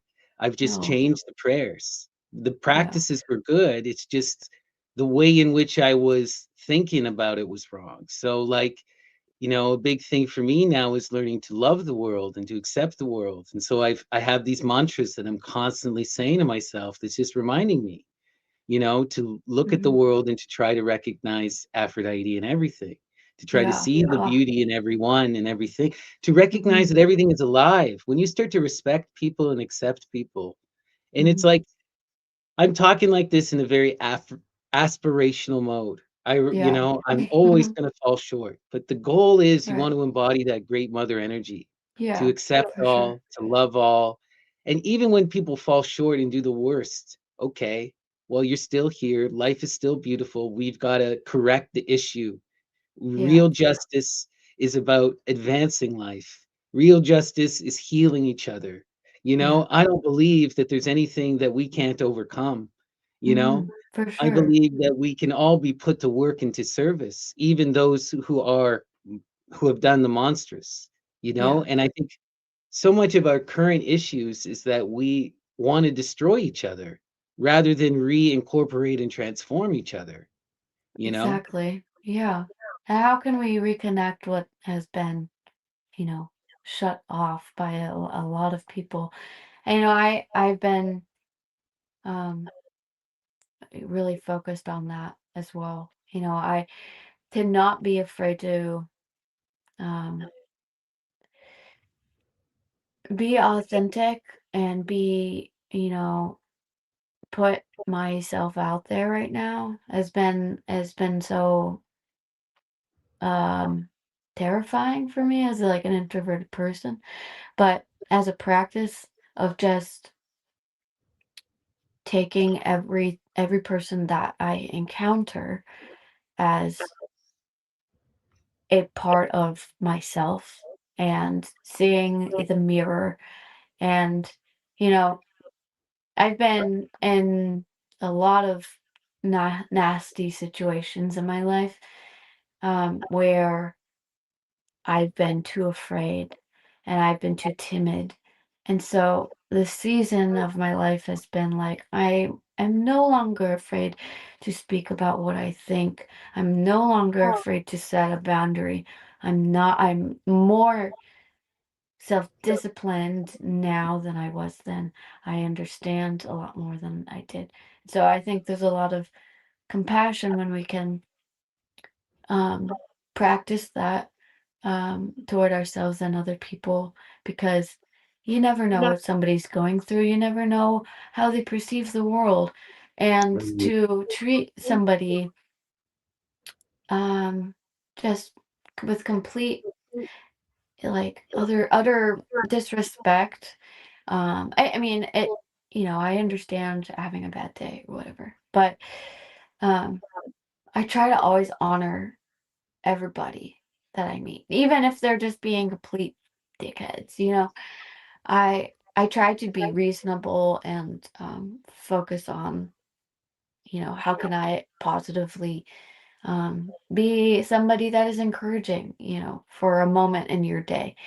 And, how can I be a peacemaker? I won an award when I was in fourth grade that was like, "You're a peacemaker. Congratulations!" It was like funny end of the year awards, and I have it still in like a scrapbook. But it's like, yeah, I wanted to be that. I wanted to be an intermediary person of healing for people going through whatever. But how can we see the soul in everybody and not just their physical Yeah. form? And how can we understand that is also part of who we are? And that's also the thing about chasing beauty. I thought I didn't like that for a long time because I hated anything that was focused on materialism. Right. And that's something that was because of the church, after being a missionary and just seeing a lot of uh you know completely terrible stuff. Coming back to the States was like, ah, man, like consumerism, capitalism, all of that is like keeping us locked in our bodies and focusing on, oh, I gotta have a career, I gotta do this, I gotta blah, blah, blah, like Yeah. that. And then you get stuck on a schedule, or you get like locked into, I don't know, forgetting that all of us have the ability to connect with, something beyond just this world is bonkers to me. So I try to, and I've come to this place of just unlocking my brain and allowing it to just be open to anything at all Mm. times. And I think that I want to help other people be able to do that, because it is, I Right. mean, it isn't for everybody, but it is possible for anybody to I do think it's, that. yeah, no, It you're should be so right. free also. You You're shouldn't so be right. like, "Oh, I'm going to," I don't know. If you have spiritual wisdom, I think that it should be given freely, and that you shouldn't have to pay like $10,000 for one mentorship session or something crazy stuff like I see out there. It gets so You ridiculous know, and insane. It's like, I mean, life is complicated. Everyone it has to is. survive, but at the same time, it's like we're not meant to be exploiting each other, and Yeah, I we're mean, meant to be uplifting each other. not to You be know? judgmental too. I think I'm mostly talking about like Oh, I the don't think you are system of it. judgmental at Okay. all. But Not at all. I just I'm mean, mostly yeah. talking about the like Oh, yeah. archetype, but really it is like, how can we learn to, I mean, that's how nature is so important and why it's so beautiful, and why the oracles, I think, had an advantage, and the Mm. ancient world had an advantage because they worshiped nature, they connected to each other, to understanding, uh I mean, that they Well, had a you have focus, I to think, as well. you have it's so funny, but, like, it's you gotta go in order to see without. What I've Mhm. recognized in the Muse tradition especially, right? How do you contact the muse? You go Yeah. out into nature, you sit in the silence, and then you allow nature to come in. So the key here is to go internal, but you go into a place where you let your ego go away, where your Hmm. ego is no longer there, and you are able to fully embrace the other. And this is the thing, fully embracing other people, other perspectives. To know the self is to see Hmm. yourself in reflection. And so much Yeah. of that Christianity, it's turning yourself into a god. It's Right. turning yourself in, it's making you the essential fixation of everything. You Yeah. know, and it's this limited narcissistic path. It's this Hmm. absolute denial viewpoint, you Yeah. know? That's And true. so we have to rebel against that. You Hmm. know, we have to be in a more welcoming energy, a more perceptive energy. You can't understand the world until you can see it through the eyes of another, Yeah. right? You know, and you're talking about beauty. And I can totally understand, you know, because we're in this capital. This is something that upsets me so much as a poet, you know. I Oh, love yeah. poetry, but Yeah, me poetry, too. the English language especially, has been so corrupted by capital. And it's so hard to use a lot of language without invoking commercialism. You know, Yeah. like if I say certain words, you automatically think there's a sale going on. You know, I'm Hmm. trying to talk about something transcendent, and meanwhile, you're thinking about 99-cent sales, you know, because we've cheapened everything. But this is just, we have to fight against that, and we can reclaim it. We can use Yeah. other languages, but it is a reality. You know, these things are, you know, they're coloring our things. So we have this superficial understanding of the beautiful, you know. And then when I'm talking about beautiful, and when I'm talking about the perception of Hmm. real beauty, this is something that it's that vehicle of transcendence that takes you to the ideal, that makes you kiss the muse. You Yeah. know, like the most intimate thing that I can think of that anyone who's a parent can understand, gazing Hmm. into your child's eyes, Yeah. you know, you can recognize that is real beauty. How do we Yeah. perceive that in the mundane? You Right. know? Hmm. Yeah, for sure. I mean, there's beauty in the most hideous of Yeah, things because that's our nature as everything humans. dualistic, right? We have that everything is Aphrodite and Aries. And you Hmm. can, it's all about your perspective. And this again is the power of the poet. The poet can look at the refuse and can see the birth of spring, you know? Yeah. Right. And this is also like we see this even in one of my favorite things ever in the Greek language. And this is something that blew my mind when I first discovered it is chloro. Have you Uh, discovered chloro yet? no. So the chloro is, so a while back, Ammon gave us a task where he was like, go find the horsemen of the apocalypse and study the horsemen of the apocalypse. And Yeah. our friend Banvi, she went to the Pale Horseman, and she found this first, and then shared it with all of us, and then it just exploded my brain. But the Pale Horseman's name is Chloro, and chloro means the yellow green. And what the yellow green they're talking about, this is a very specific color when you look at it in the poetry and how it's used. Like It's the fresh, chlorine. yeah, chlorine, but it's the fresh shoots of spring, or it's the rot of meat, the green rot of meat. So it's the green of death and the green of life. This is that element in its Wow. purest form, that duality. Persephone is both the goddess of spring and the queen of the dead, right? And this is also in the Yeah. Roman, her name is Hmm. Chlora, from chloro, the yellow green of life and death, of rot Wow. and decay, and of new spring, you know?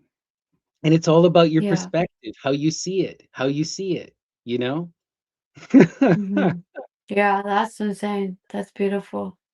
It's so Yeah. beautiful. And this is what you get to when you dive super, super deep down too, and you recognize these things. Like when they're talking about that horseman of the apocalypse, they're referring to Persephone. They're using her Hmm. epithets. They're using the epithets of Melanoe. Like That's awesome. it's so, and then they're going to try to tell you that this is not a Greek text. That no, no, no, that Orphic Uh, stuff is not there. yeah. Wow. But, That's you know, amazing. and it's, Yeah. it's just such a powerful thing about that beauty of magical perspective and the pursuit of love, right? Yeah. Uh-huh. Mm-mm. My phone's gonna die. Oh, no. You still good to talk? I'm not taking up too much of your time. Oh no, no worries. I'm gonna find a charger. We can continue. We can continue. Amazing. Yeah. All right, 'cause I'm having fun. I hope you're having fun. Yeah, yeah, definitely. You know, I'm glad I and I saw that. still wanna I do want us to get into, what have you been discuss? Because we were talking, you've been doing a lot of research. What is your Yeah. discovery so far into the Roman divination, the Greek divination? What is your Okay. perspective? Well, isn't it? I think it's fairly interesting. Um, I think it's really interesting how vast ancient divination really was. You're invoking, um, you know, oh, you're invoking the same deities and different with different names, but the same essence and archetype essentially. And you know, you have temples in Libya, you have temples in Greece, basically invoking the same deities, and how I'm so interested in how the oracles are not. I mean, like reading about how it was um, grasped by patriarchy essentially and used um, and abused essentially by politics and by wealthy. I've been really shocked to hear. Sorry. Um, I heard something crazy. So I'm sorry, I got really distracted. Um,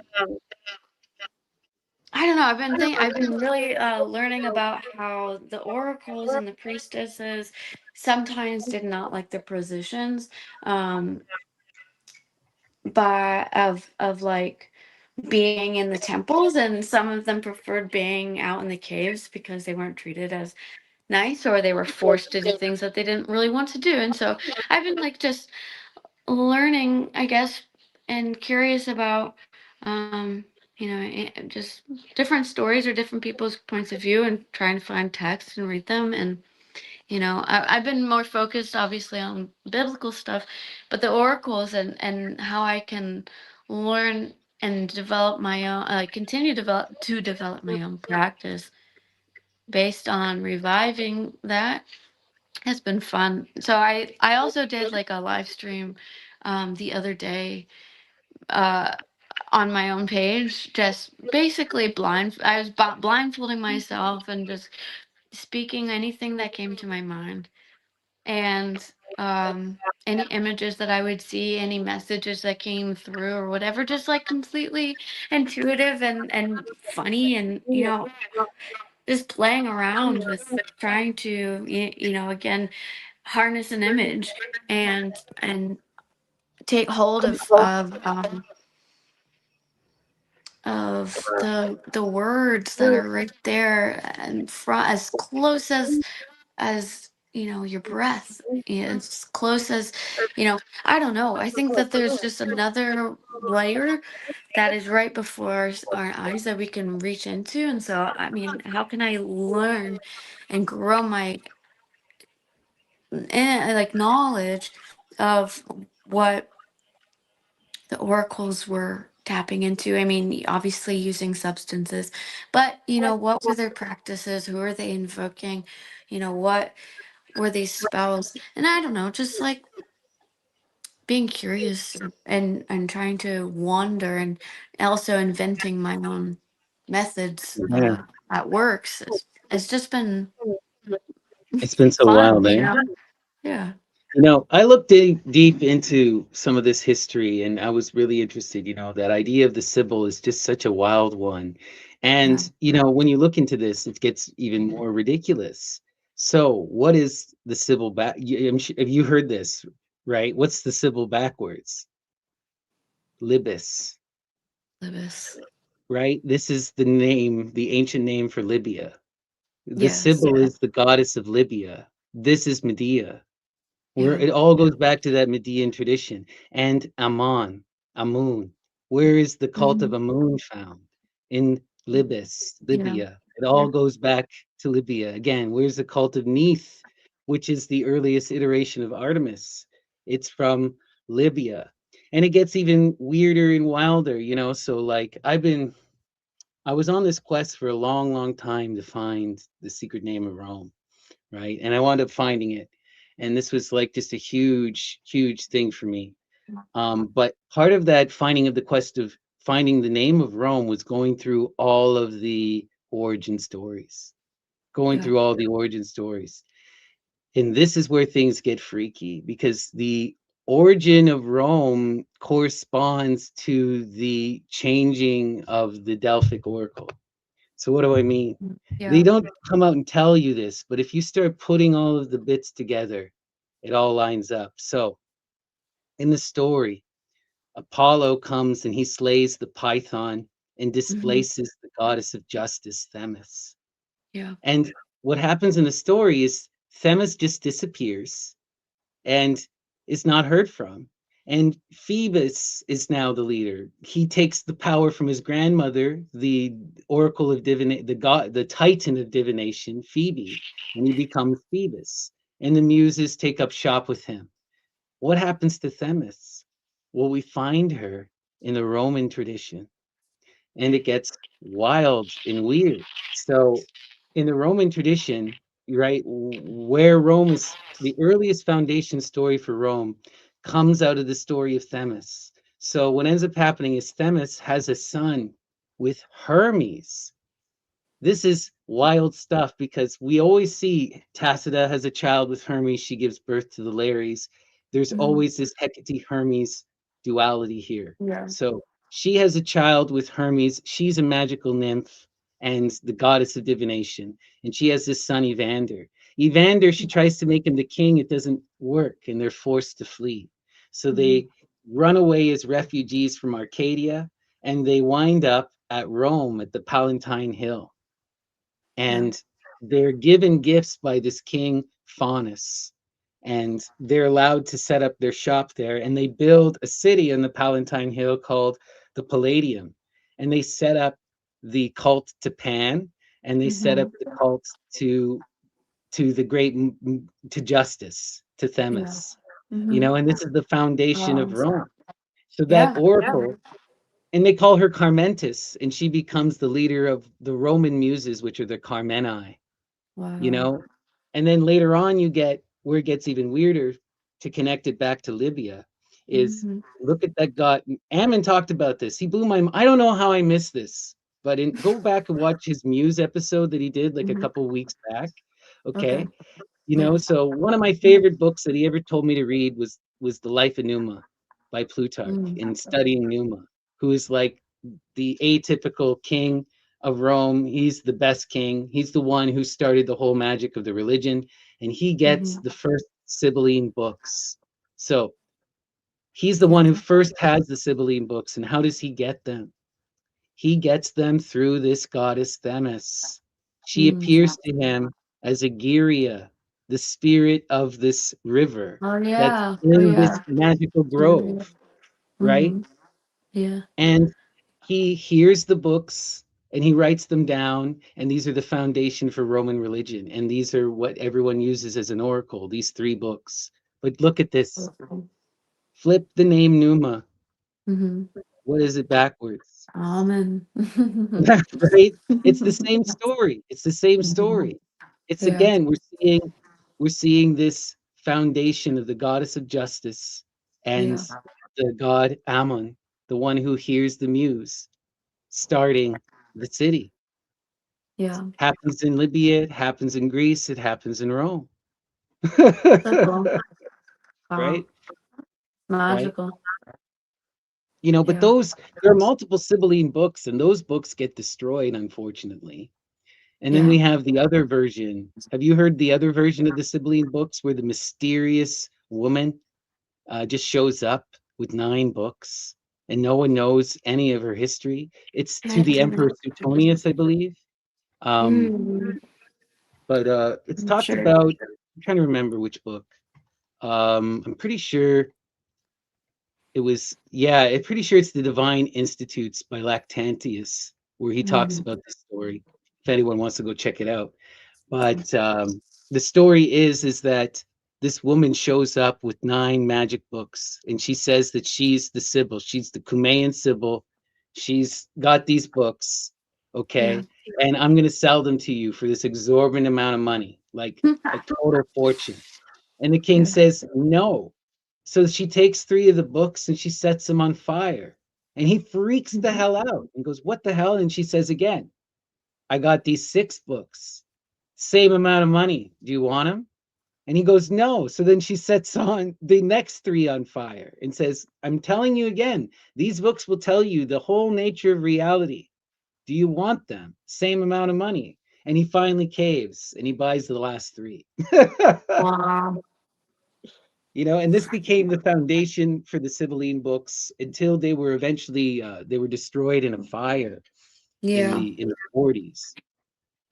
And then there Wow. was a recreated version. The emperors go on this wild, mad goose hunt, and they go to all the various oracles all around the Mediterranean, and they assemble any little bit they can get of Mhm. inspired text, and they create Wow. their own Frankenstein Sibylline text called the Sibylline passages. And a lot of this Um, still survives. A lot of this yeah. still survives, which is really cool, but it's not the authentic Roman Yeah. Sibylline book from the Sibyl. Yeah, I've read a little bit of that and I've been like, oh, I can see how it's kind of infiltrated by Christianity at that point, you know? Right, right. You get So, Jewish Sibyls, you get Christian Sibyls. Yeah. yeah. But I mean, take what you can get, I guess. It's I so don't interesting know. too. One of the wild stories too about Numa is eventually at one point they're renovating the Temple of Vesta, and the original Temple of Vesta is Numa's house, and the original Vesta virgins were his daughters. So while they're renovating the temple, they accidentally unearth his tomb and they kick up his grave, and they find the books. They find the Sibylline books, the original ones. They were buried with him. And so there Yeah. are 3 that were said to have been written in Greek and 3 that were written in Latin. And the story goes that the Senate reads the one in Greek and they're so offended that they burn them. And they take the Latin texts and they install them in the Temple of Vesta. But then about 200 years later, one of these Roman emperors opens up those books and looks through them, and he determines that they're fake, that they're a forgery, that they're not very old at all, and that they couldn't have been written by Numa. So we don't know what the story is. All 6 books may have been lost or never have been found, but it's interesting. Oh, yeah, that is really wild. I was reading earlier about how I mean, about how they were trying to figure out how where the power came from the Mm, oracles. Where does the power come from? How can we use that power and then monetize it?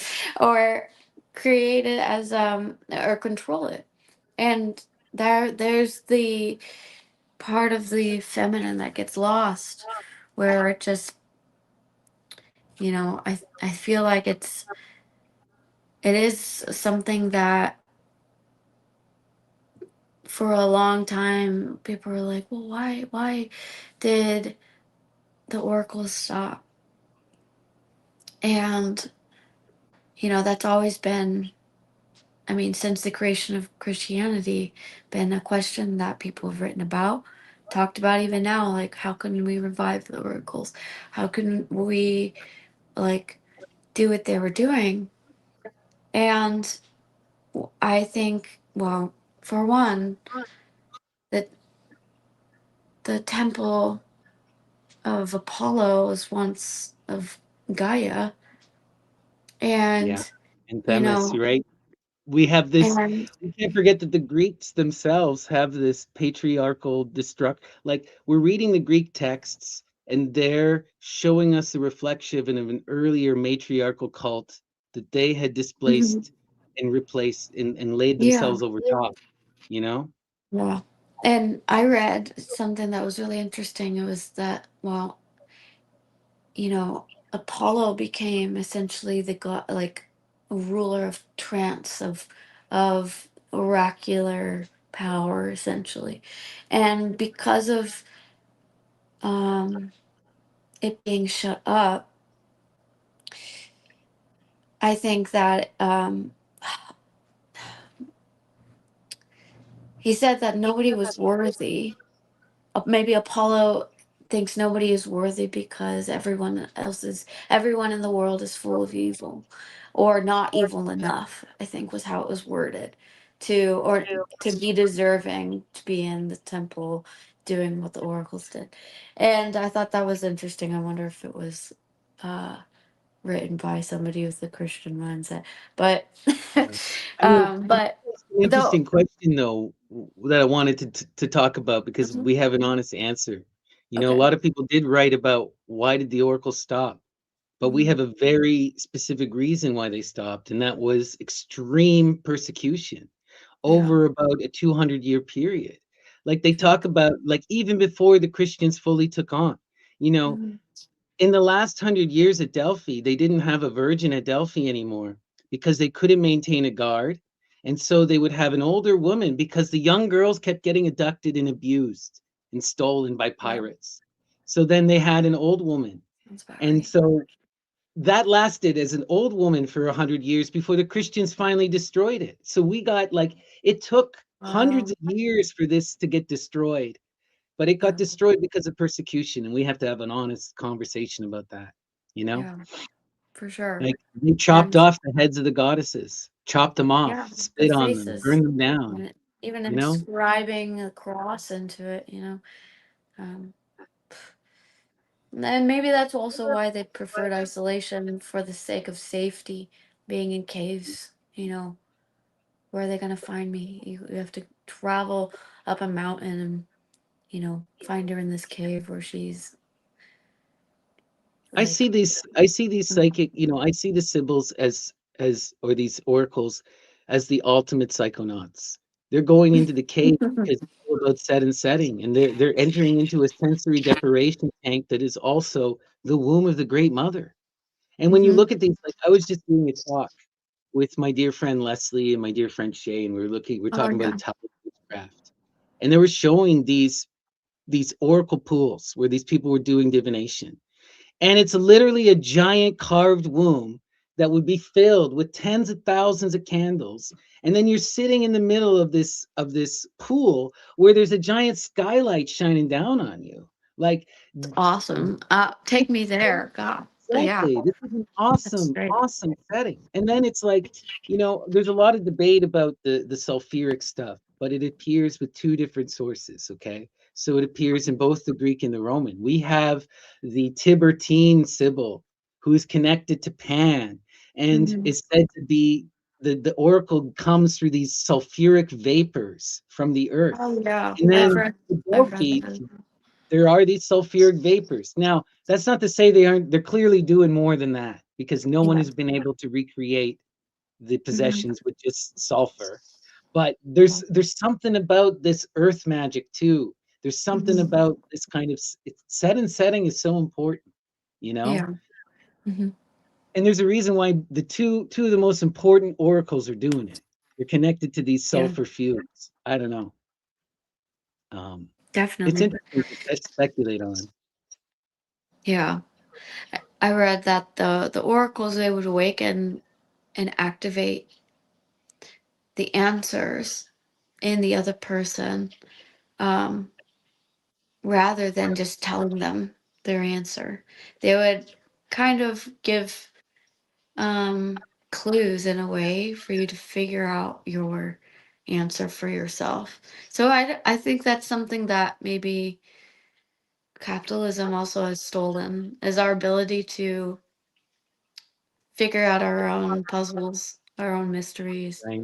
And because, oh, we're gonna sit down at a session and like you tell me what's wrong with me and I'll try to fix myself, kind of, or like I'm gonna pay you and you tell me what I need to do basically, instead of allowing the answer to be activated and experienced. And maybe that's also where, the initiatory path has been lost.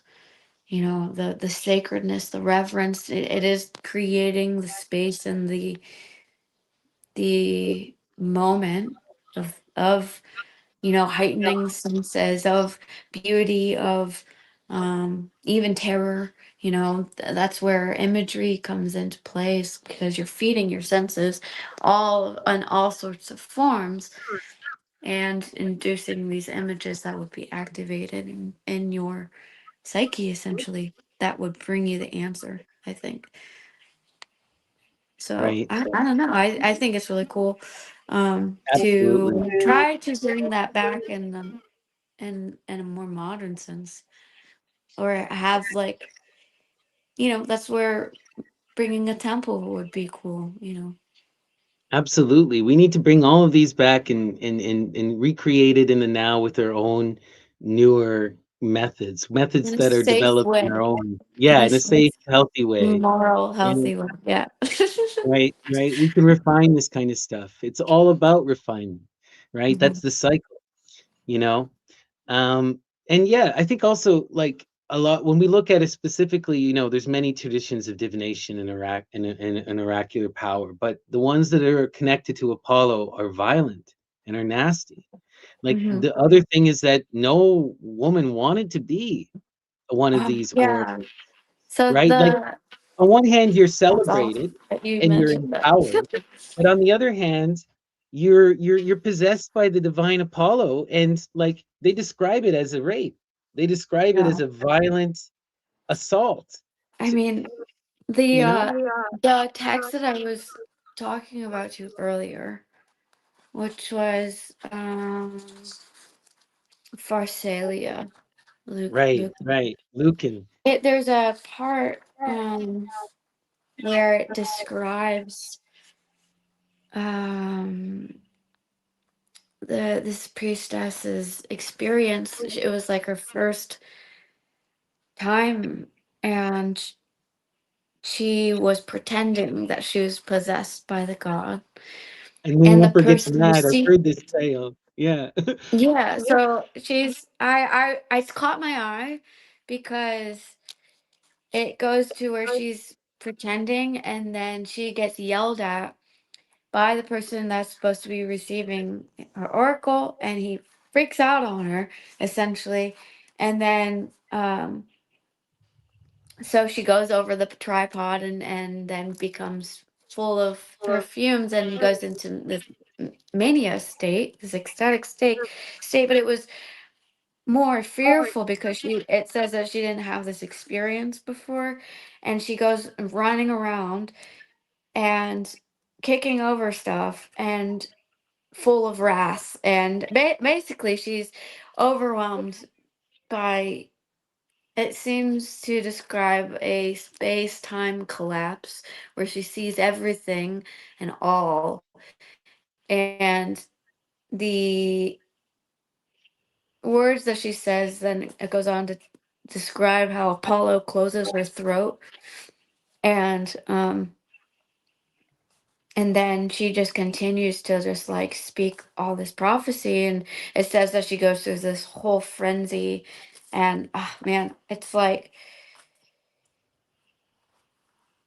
yeah, if you've ever had an experience like that, you would understand how overwhelming it is.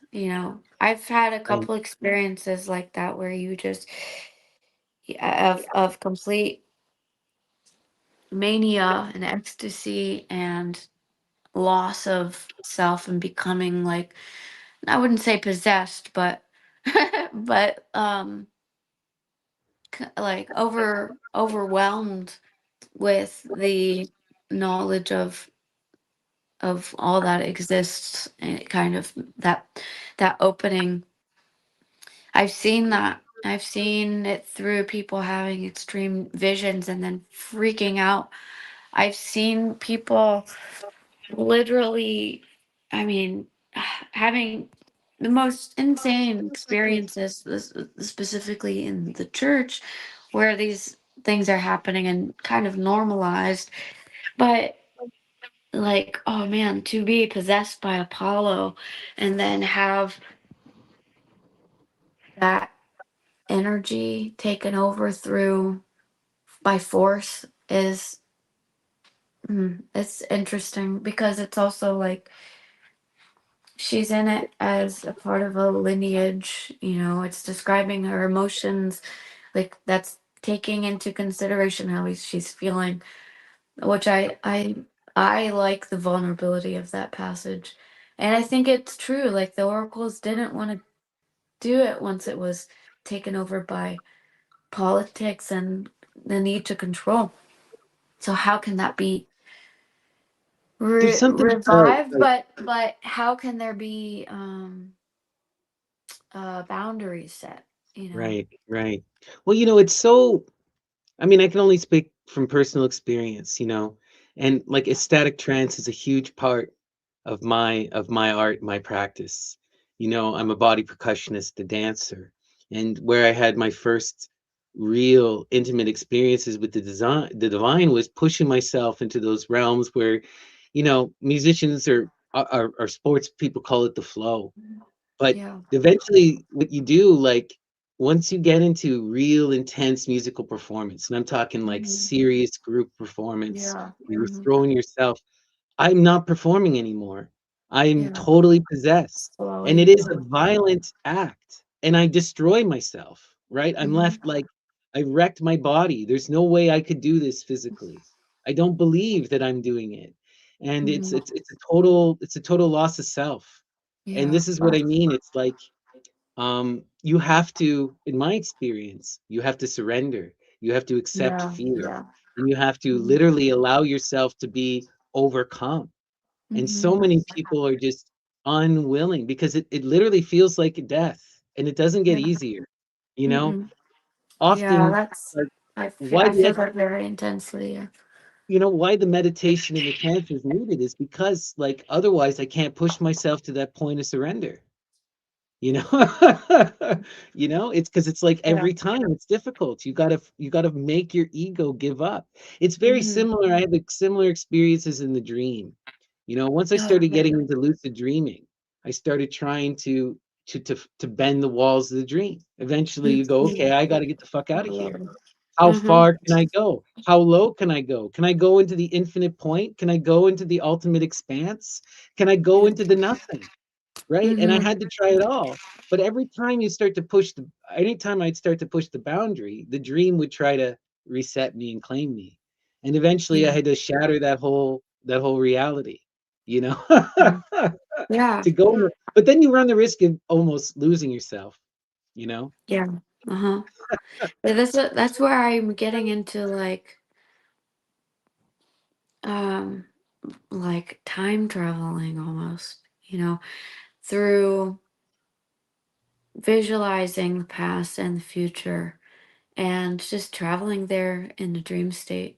And I think that is also, So you should get into Michael Bertio. You see some of this in the yeah. Christian stuff and in the Jewish stuff, Merkaba Mhm. magic. Okay. Oh, Kenneth Grant talks about this a lot, but Michael Bertio does it in a way that's a lot more beautiful. And I'm sure oh. there's more voodoo authors, but I'm not familiar. But he Mhm. describes you want to do time travel, become the spider. The spider has Yeah. the 8 legs, the 8 points of direction.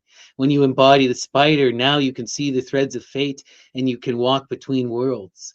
So much of that Michael Bertio work Mhm. is about scrying the infinite imagined realms to go through these Yeah. different iterations. Everything is a chaos fractal, so there's an Mhm. infinite number of realities and you can Yeah. explore the roots of the tree of life. You can go through the Mhm. cliff off gates, Yeah. or you Yeah. can go back forwards I anywhere. Mm. so I growing experienced up, the same thing. Sorry, go ahead. No, you can go. Or I was just gonna say, like, one thing that I experienced that, I always tell everyone to do is you can do this with Lucifer Yeah. in the, and this is a form of empowered necromancy, kind of similar to divination, but certain books are written as eidolons. They're designed to Yeah. connect you to a spirit. They embody a spirit, either of the Yeah. author or Hmm. of an entity. And in the case of Cain, you can Yeah, get in I was gonna contact say with Cain Lucifer, by Lord Byron is right? good. And what does Cain do though in that story? Sorry, what does Lucifer do in that story? He takes you on a journey across the Mhm. universe. He shows you the infinity of the realms. He shows you how to fly in a spaceship, how to do what we're talking, how to do the time magic, full Yeah. on. Everyone goes through this. If you follow the text, there's a point where Mhm. he'll take you on that journey. Everyone goes through it. Wow. Yeah, that's what I'm trying to do. That's where I want to go, and It's all about that's kind practicing of your what I imagination, you know? exactly. And that's why I'm so into visualization because it's like you can create anything. I kind of tapped into it really young to because I've been really I'm a writer naturally, and like I've delved into poetry, and I've delved into um writing short stories, but I was challenged when I was like 8 or 9 to do like brainstorm automatic writing styles and practices where you basically write nonstop without stopping and until you fill up a whole page, and all the page being full of letters is more important than what it actually is telling you. And then from that, this is all, it can be used as a defining method even, but also like I just was so into creating other worlds, creating stories that I wanted to be true. And so I take that little piece of, my inner child of my childhood with me all the time, and I continue to write like that, and tap into the subconscious improvisation, there's okay, not to be a little off topic, but I mean, it is kind of on topic. There is a guy that I found on Instagram, and he's a musician and like a poet, but he's also like little, maybe has a little screw loose, but in most genius way, he can just spout off words and just keep going and just saying nonsense, but it's poetic, and it comes together, and it's literally oracular, and he just does it as a practice, and is like nothing fancy, nothing like, sometimes it'll be pre-written, but mostly it's just like saying random gibberish essentially that is just comes together as a poem, and I'll have to send it to you because it's fun to listen to. Are you But I mean, That sounds having amazing. that as a practice is so is like, oh yeah, let's make more art like that. Art that doesn't have to be overthought and overproduced and You overthought, and okay, like you allowed would to be love messy. you would love the world. You ever got into or are familiar with Brian Geisen? That sounds familiar.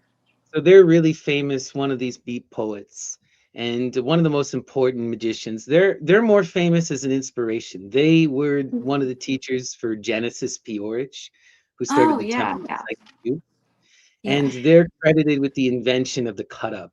The cut up. Um, Oh, okay, yeah, yeah. Like have you ever William played around with Burroughs. cut ups? Yeah, I have. I have. That's also so the plaid magic cards.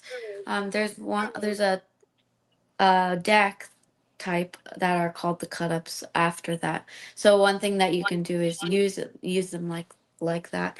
Um but yes, like creating that type of poetry and cutting up words. I've made collages, like glued collages, from doing that before, and that was like a seasonal rabbit hole I went down of doing.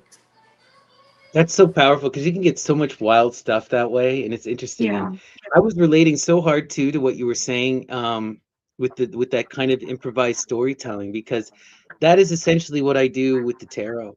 What the tarot is it's a series of like correspondences. So if I pick up a Mhm. tarot card like Yeah. this one, I immediately my mind starts picking up certain. Okay, so it's the 20. We have the penultimate moment before completion. This is also going to be the ion. It is temperance, or sorry, not judgment. It is the primordial elemental fire, right? So I love that there. there's all of these Yeah. ideas that start coming into my head that help me inform the story. And Yeah. that's how tarot readers work, is through improvised story. It's like you get an image in your head and you just follow where it goes. And Yeah. you use the You're tarot really good cards at to doing that. inform the image. I'm always impressed by when I tune into your sessions. I'm like, oh my God, like I could never, do that at that level. I mean, that's probably not true. I could probably learn, but you're really good at doing that. You start doing it 4 hours a day, then all Yeah, of a four sudden, four hours a day is intense, and if that's like wow, like I applaud you for sure. I love it. It brings me such joy, and it's a Yeah. good way to be able to share my art with people. You know, it's beautiful. People find it rewarding. But it is a skill. It is a skill to Mhm. be able to be in that improvised kind of storytelling, to be able to communicate, and to be in that eloquent kind of mindset. Yeah. It takes a lot of practice, and that is definitely a form of inspired divination. Yeah. You know, you're Definitely. pulling at you're pulling at signs and you're twisting them together, right? Because half Hmm. the time it's about figuring out what the sortes even means, right? Like, okay, so you see the sign, now where does it point? The whole point of the sign is not the sign in of itself. This is another thing that people Hmm. always get confused, right? It's Yeah. not the sign, it's where it points you to. It's not about how you got there, it's the end point. And so, like, for example, the Christian Bible, so many people have issues with the Christian Bible, but I've talked to so many witches, so many wizards who have used the Bible for real magical transcendence and have Yeah. found real empowerment in it because you can use anything. You can, Yeah. it's like, Mhm. whatever works. And Yeah. whatever leads you to higher contemplation can lead you to higher contemplation. Now, it's more difficult with something like the Bible. It's more Yeah. difficult with something that's super commercial, but Mhm. if it inspires you, it inspires you. Yeah. Definitely. I don't know. It's so interesting to think about all this kind of stuff. Um, Yeah. what is your experience though with sortidic magic? Because you gave an awesome talk Um, and you've been getting Thank into this you. lately. I mean, I haven't had like a ton of experience quite yet. I mean, I've done a couple things. I made like a we tried to do like a pendulum thing at that presentation. I had a dice that I wish I had it on me. I meant to bring it to show you, but I had a dice that I made that had all the Greek letters on it. There was something else that I've done recently, but I can't remember. Um, But yeah, that presentation was really fun and a really cool opportunity. A couple people from the Soma Library came from Chicago, and that was really cool to meet them and spend time talking about ancient Greek stuff and doing the like learning about sortes is cool because it intersects pagan lots with Christian and Judaic, and it's a line that hasn't been cut, right? And so that's Right. also And something that and was not just interesting. because it was really the only form of magic that was allowed, and it was highly encouraged, Yeah, you know? yeah, and so okay, that has me like asking, okay, like how is this allowed then? If Right. witchcraft is bad and King Saul shouldn't have gone to the medium to resurrect the ghost of Samuel, then why why can't I do that? Like God. But I don't know, like I've been trying to um practice, bibliomancy. Oh, I remember now. I couldn't remember what I was going to share, but I have a deck of flashcards, and I think there's like 1,000, and they're all Greek. So sometimes I'll pull one as like random divination and see what the word is and what it means. Um, and now that my vocabulary is growing, I feel like it's not that as interesting. But there was one time that I picked a card and I pulled it out, and another card was attached to it. The one card says, to serve, I serve. The other card said, the devil. And I was like, you can't make this up. Like, that's amazing. I have a picture of it because I was like, what? That's so cool. So yeah, that was my favorite random, spontaneous uh thing that happened. But yeah, pulling the cards and laying them out and seeing what I can create from them, or like as like a cut ups kind of method, was fun. But right now I've been kind of opening a book and seeing what I read, and sometimes it makes sense, sometimes it doesn't, and I find more poetic and stuff, um and like specific. I've been using, for whatever reason, I felt really drawn to use this book by Kafka called The Castle, and it's I don't know for why, but it works in that book for me at least, and I'm like, okay, well, I there's love something cats. here. I haven't finished that book yet, but um yeah, I've been doing sortes in that book for fun, but yeah, I know that it works in Greek text too, and it works in the Bible. I mean, works in Homer. It works anywhere really, and that's also a thing of like, okay, yeah, oh, sorry, of so many lineages or cultures rather, that Greek crosses, and um that I mean, there's so many deities of so many names that correspond, and it's cool to like tap into different pieces of that, and so I've been noticing that a lot, and as I'm learning about all these different deities and um just even mythologies, I've been trying to like wrap my brain around all of it all at once, so it's still, um I still have a lot of growing to do when it comes to my own Well, library and brain. So I don't know. I'm still taking a step at a time with it. we're always in that, right? We're always all learning. It's one of these things that's wild, one day you'll look back and you'll be like, "Oh shit, how I can't believe how far I come."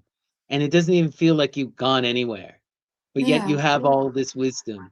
But really Oh you wow. haven't That's gained true. anything, but you have, it's like Yeah. you'll just wake up one Yeah. day and you'll see the world in a different light, you Yeah. know? I saw Cool. I like a year has gone since I've I've been I had like a memory pop up of like, you've been like a year ago, I was watching Lady Babylon and stuff. I was like, already? Like, it feels like that wasn't that long ago. But then it's like, oh, yeah, months Right? have gone by, years Doesn't have feel gone like by it was now. that long ago. And then I do things like this and I look like Yeah, I like, look, you did my can, initiation three yeah, years ago and I haven't cut my hair since. yeah. Yeah, I You mean, know? I feel it's like things are speeding up in a way. That Saturn moved into Aries, and I was like, man, I haven't really connected to astrology until now. I'm in my Right. Saturn return, and I'm like, all right, yeah, I feel this hard, Right, you're 30, like a right? portal opening. Really, what? You're 30? I'm almost 30. Yeah, Yeah, so yeah, Saturn return is, 20, 25 to 30 generally. yeah. So I'll be 30 this year. Yeah, so heavy, heavy shit. yeah, yeah. I know. I'm like, I'm not gonna have a midlife crisis right now. I mean, I still feel like a baby, and I still have so much yet to learn, and I don't have it all figured out. And just being willing to be like, I don't know, as what's guiding me, I being always see, curious and I see that the Saturn return as the fortune card in the tarot. And yeah, what your Saturn in return is it's coming to force you to get out of your comfort zone. It's going to hmm force you to flip your poles. So whatever you were comfortable in living in, it's going to make you face it in all of its extremeness. And for yeah, 90% of people, you're not where you're meant to be. Most of yeah, us, by the time we enter our Saturn return, we've gone complacent. We've lost sight of our dreams. Life has fallen into a pattern. And so that Saturn comes to kick you mm, into gear, or it yeah, comes to just kick the chair out from under you. Many people don't pass their Saturn return. You know, yeah, that's yeah. the whole 27 club, you know? Oh yeah, yeah. I mean, I get that. I think when I expressed to you my Datura experience, Mm, during that time, that really, I think, launched my awakening, because I forgot my nature and my purpose. And I was also allowing myself to be essentially abused. And did I have enough courage? Was I willing to take a risk to say that I'm worthy of more in my life? And so that really kicked me in the ass of confronting subconscious fears of trauma, and you know uh, making really hard decisions in order to. I mean, I would not be alive right now if I did not have that experience. So I'm grateful to the spirit within that flower who led me to awakening and led me essentially to this whole path of being curious. And I want to return the favor for all. Not saying that I will give the tour to everybody, but yeah, to give but that to give my experience. my life energy, Mm, allowing other people to have enlightening experiences, just in any sort of way, whether that's, through divination, whether it's through exploring the Greek stuff, whether it's through having just conversation and connecting and making community. Like, there's so much absolutely. that is activating now, that I connected to my Saturn return. It's like, okay, like, it's So not about me. It's not about what I can get, or, it's like, how can I learn, and how can I encourage other people to, um, you know, So you sent me a message yeah. the other day asking for book Oh, recommendations. yeah, yes. And talking in Please. this, I have the ultimate book recommendation. Okay, cool. So the Shit. best book for me to understand the whole Medea path, the whole Medea story, was Christine de Pizan's The Book of the City of Ladies. Okay. And this, when you look at Christina Pizan as the mirror of Medea. She goes through the same thing. And this is the path of the woman in its like binary. So this is not every woman, but this is the binary woman. The path Mhm. for the binary woman is they must become the man. They have to learn to not be so. The trap for the woman in the classical mythology is that they want the man to come save them, and they wind up being dominated, right? Whereas the Mhm. classical trap for the man is they dominate the woman, they abuse her, they lift the veil, they don't listen, they don't know how to submit. So you see this in parallel with Medea. and with Addis, right? Medea gets abducted by Jason, and she has to learn how to defeat Jason and become the Mm, king. She becomes the king, and that's mhm. when she transcends and goes to the stars. For Yeah. Addis, he has to reject his abuse of the nymphs. He has to castrate himself and imitate the divine feminine. But ultimately, they're the same thing. Both sides have to become their polar opposite, have to do what the other sex would do. And what Yeah. this book, Christine de Pizan, will show you is her story is very similar. So what ends up happening to Christine is she's a Renaissance French author. She was raised by a very magical father who was a witch and a court wizard, and he taught her all these empowered languages Mhm. and raised her as like a proto-feminist at a time when that was not a thing. And then Yeah. she wound up having a very beautiful husband who was also an educated man and respected and loved her. But what Mhm. happens is he dies, he gets the plague while traveling to the court. And Christine, at 20 years old, is forced to take over her whole life. Her father is dead, her Yeah. husband is dead. Wow. And so she has to raise their two kids. She has to take care of her mother and her sister.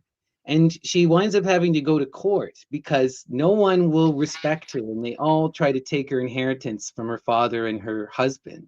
And they try to ruin her. And she winds Wow. up having to become a lawyer and defend herself in court. And while going through this process with Christine, she was always connected to the High Court of France. And what happens for her is one day she snaps. So she's in the middle of the High Court, and the king at the time is obsessed with these misogynistic romance plays where these knights come and they rescue the woman. But Mhm. these are like deeply misogynistic, where they're also like sleeping with these women and objectifying these women. And it's just Yeah. it's just rank debauchery, right? Mhm. So everyone in the court is forced to witness all of this. And eventually Christine just stands up and's like, no, this is effing ridiculous. You Wow. guys are denigrating women and it's stupid. And she manages to tell off these high philosophers in a way where she wins in the public square. And this winds up impressing the queen, who was at this time, the king was kind of like mentally deranged. And so the queen was really the power behind the throne, Queen Isabeau. And it just so Mhm. happened they both spoke Italian. Point is that she winds up patronizing Christine. And Christine becomes the first feminist philosopher in the world. And she writes this book, The Oh, Book of the wow. City of Ladies, the first professional woman writer. Okay. That's so good. And her whole thing is basically talking about using your reason and recognizing like half of the story is about her just recognizing how stupid the things they say about women are. How can Eve be the source of evil? How can Yeah. these women all be whores? What are you like? None of this makes any sense from a rational mindset. I'm an Mhm. educated, smart individual. I'm a woman, and there's no way I'd behave like this. And she just happens to be the first person to write this down in Europe and be like, no, I'm not putting up with this. But she also does this through this whole magical exploration of the literature and all these stories of femininity. She's visited by the three muses, and they Wow. appear to her as reason, rectitude, and justice. And they teach her to do what? To be like Medea, to build the city of Mhm. ladies, which is going to protect people and be the foundation, the temple of muses to help us through, Awesome. Oh, you yeah. know? That's beautiful. So it's this really I wild can book. read that. And, she's an incredible power. She also helped start the cult of John d'Arc, so Joan of Arc. Uh-huh. So later on, as the Mhm. last piece of writing, she writes the very first poem about Joan of Arc. And she really related to Joan of Arc because they both go through this gender bending, you know, Mhm. um, where Christine didn't literally gender bend, but she describes in her book, I had to become a man in the fullest sense of the word. That's what she Yeah. says in order to defend her family. I had to go fight in a court of law. I had to stand up to male philosophers and knights and tell them that they were bigoted. Yeah. I became a man, Mhm. but this is This is that part of the journey. That's the magical path. You have to reform the divine androgyne. You have to Yeah. become whole again. And so for the woman, it's so much about empowering yourself and taking your authority and throwing Hmm. off dependence and throwing off those who would abuse you. And for the Yeah. man, it's learning to serve, it's learning to love, it's learning to wait, it's learning to listen, and it's learning to be in imitation, you know? But ultimately, they bring you to the same place, the middle path, right? And this, Yeah. of course, only applies to people who are on those binaries, right? You know, Hmm. these are ideals. Yeah. That's cool. That's funny. I have a screenshot that I made earlier of a text that I was talking about how Medea was betrothed to the monarch of Albania. I thought, oh, that's interesting. Oh, wow, wow. Well, you know, when you start to get into this magical story, right? Mhm. Turns out, if you look at it, mid Carl Ruck talks about this. I'm trying to remember. It's Persephone's something. Someone can quote me on that, but one of Carl Ruck's books, he gets into this. But Medea is actually meant to marry Orpheus. They are meant to be parallels to each other, right? They together would form that divine androgyne.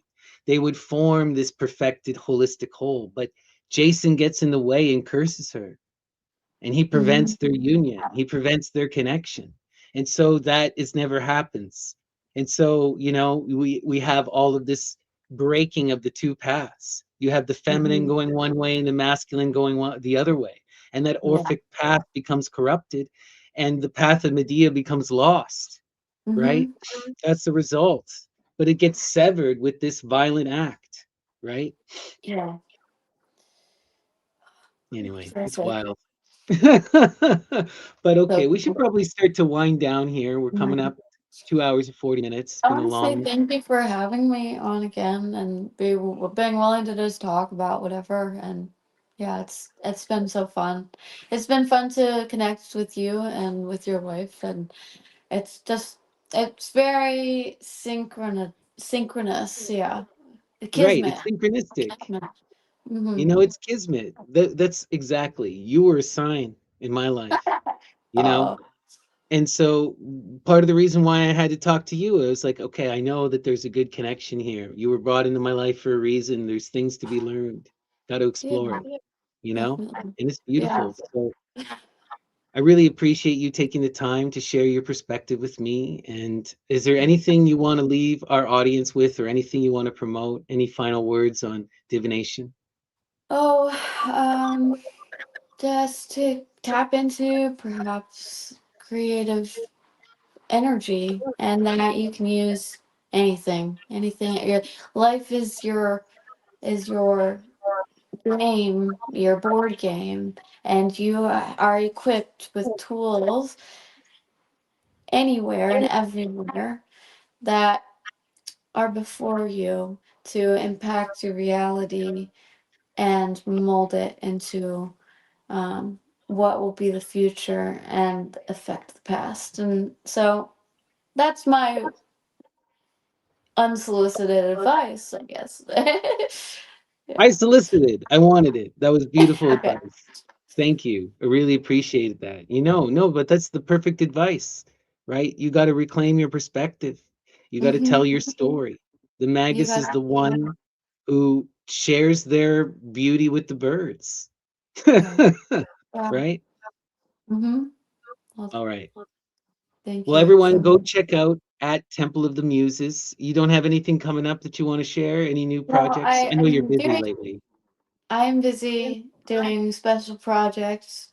And I'm gonna be busy for the next month. But after that, I mean, we're planning on creating a bunch of stuff, and I think I'm going to be doing some short form or helping with the Stones and Serpents crew as well. So that's a cool opportunity too. And yeah, I don't have anything planned right now, aside from, just being in the community and doing this work and really focusing on the Greek right now. But next month I'm going to do another of the Fantasia sessions, doing the blindfold and oracular speak kind of. So Like you I'll were do one of those describing. next That's so month. beautiful. Yeah, yeah. Yeah. I forgot you did this. I did watch a little bit of it, and I thought it was very inspiring. It was cute. Um, Thank you. Yeah. you were doing what you described that gentleman was doing, where you were just kind of you looked at art, I remember, and then you would Mhm. just let your mind wander. Yeah. Yeah. So I'm gonna just continue doing that and then seeing what comes of that. And I got some really interesting feedback from that because it's just pure experimental, right? It's not like Mhm. not reading from anything. I'm not like, you know, um, make anything crazy, but it is fun because weird, funny stuff like man with the cart of hot dogs walking by. It's like, oh, if it pops in my head, I'm gonna say it. So I don't know. There's a It's lot beautiful. of play that is in what I'm doing, but it's yeah, that's a part of creativity and curiosity and my own divination practice. So I don't know. We'll see where it goes. Everyone, keep an eye out on the beautiful Maddie. She will be around, and the Stone and Serpents people, for those who are unaware, check out them on YouTube. They're doing a documentary on Ammon's work. They're planning on Yeah. traveling around the Mediterranean to document many of these sites. So that's a really exciting opportunity. And of course, check out her work and all of the work from the people in the community at the Soma Library. You can search that on Google, Yeah. Hypatia Gnostikoi Mhm. .com, I believe. Is it? I can't Yep. remember. You Yep, search that's Soma it. Library, you'll get it. Yeah. Some library all one word. It's got everything. It breaks down all of the Lady Babylon episodes. We're working on breaking them all down and linking sources so you can look at the whole text and the lingo. And we've created an Orphic Vox glossary where it kind of is nice to have all of these terms in one space. It has like, I mean, all the Amanu stuff, all of articles that are talking about different subjects, such as what did Jesus say on the cross, or like what is a Medusa, or stuff like that. And it's cool to build it, and I'm working now on.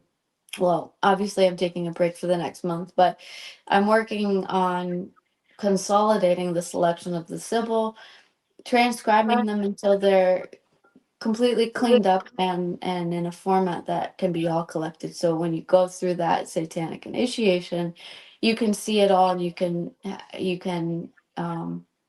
read it as well as listen. So I'm excited to continue working on that. Yeah, that I think is beautiful because you guys, one of the things with Ammon is he's always pulling from so many sources and you can see the Mhm. sources and he's pulling so many random Greek words. Now you can Yeah. check the random Greek word. Um, You're not just, rewind. I remember back in the day we were always rewinding and trying to be like, what's going on? Yeah, So it's been it's a really great helpful. reason. There are a lot of researchers and only a couple writers, so it's my joy to be a part of this project essentially, and and allow people to explore for themselves. And so many of you guys, I mean, so many people have reached out and added on and insights and texts that support different stuff, and it's been like really cool to see everyone come together and focus on different subjects and different just like love for ancient text and Yeah. creating I was community through talking it. So. the head moderator of Mhm. some of this subatomic, and Yeah. you and him need to come on my channel maybe next Oh once you're yeah. done this, Uh, and we should talk me and do a too. proper deep dive into Soma and all your Yeah. work. I know there's many people, but at least you two are kind of the main face of the project, and that would be great. Yeah, yeah. He is the creator of the Soma Library. I'll ask if you'd be interested. But yeah, he is like the genius behind it. Essentially, he is really good at at formatting from an engineer brain, and he'll take my rabbit holes, and then he'll plug all the different source texts that you can find. I mean, he's also good at creating community and bringing people together and being really logical as well. So I highly admire him and his work, and he's been like a really great person to collaborate with in this um like to nerd out on all this stuff with. Yeah, he It's seems been like cool. the conversations I've had with him have all been wonderful. He's a beautiful soul, and the work speaks for itself. So hail Yeah. Subatomic and everyone who is helping with that project, and make sure Yeah. you guys check out the Soma Library. Yes. All right. Well, thank you so much, Maddie. This was beautiful.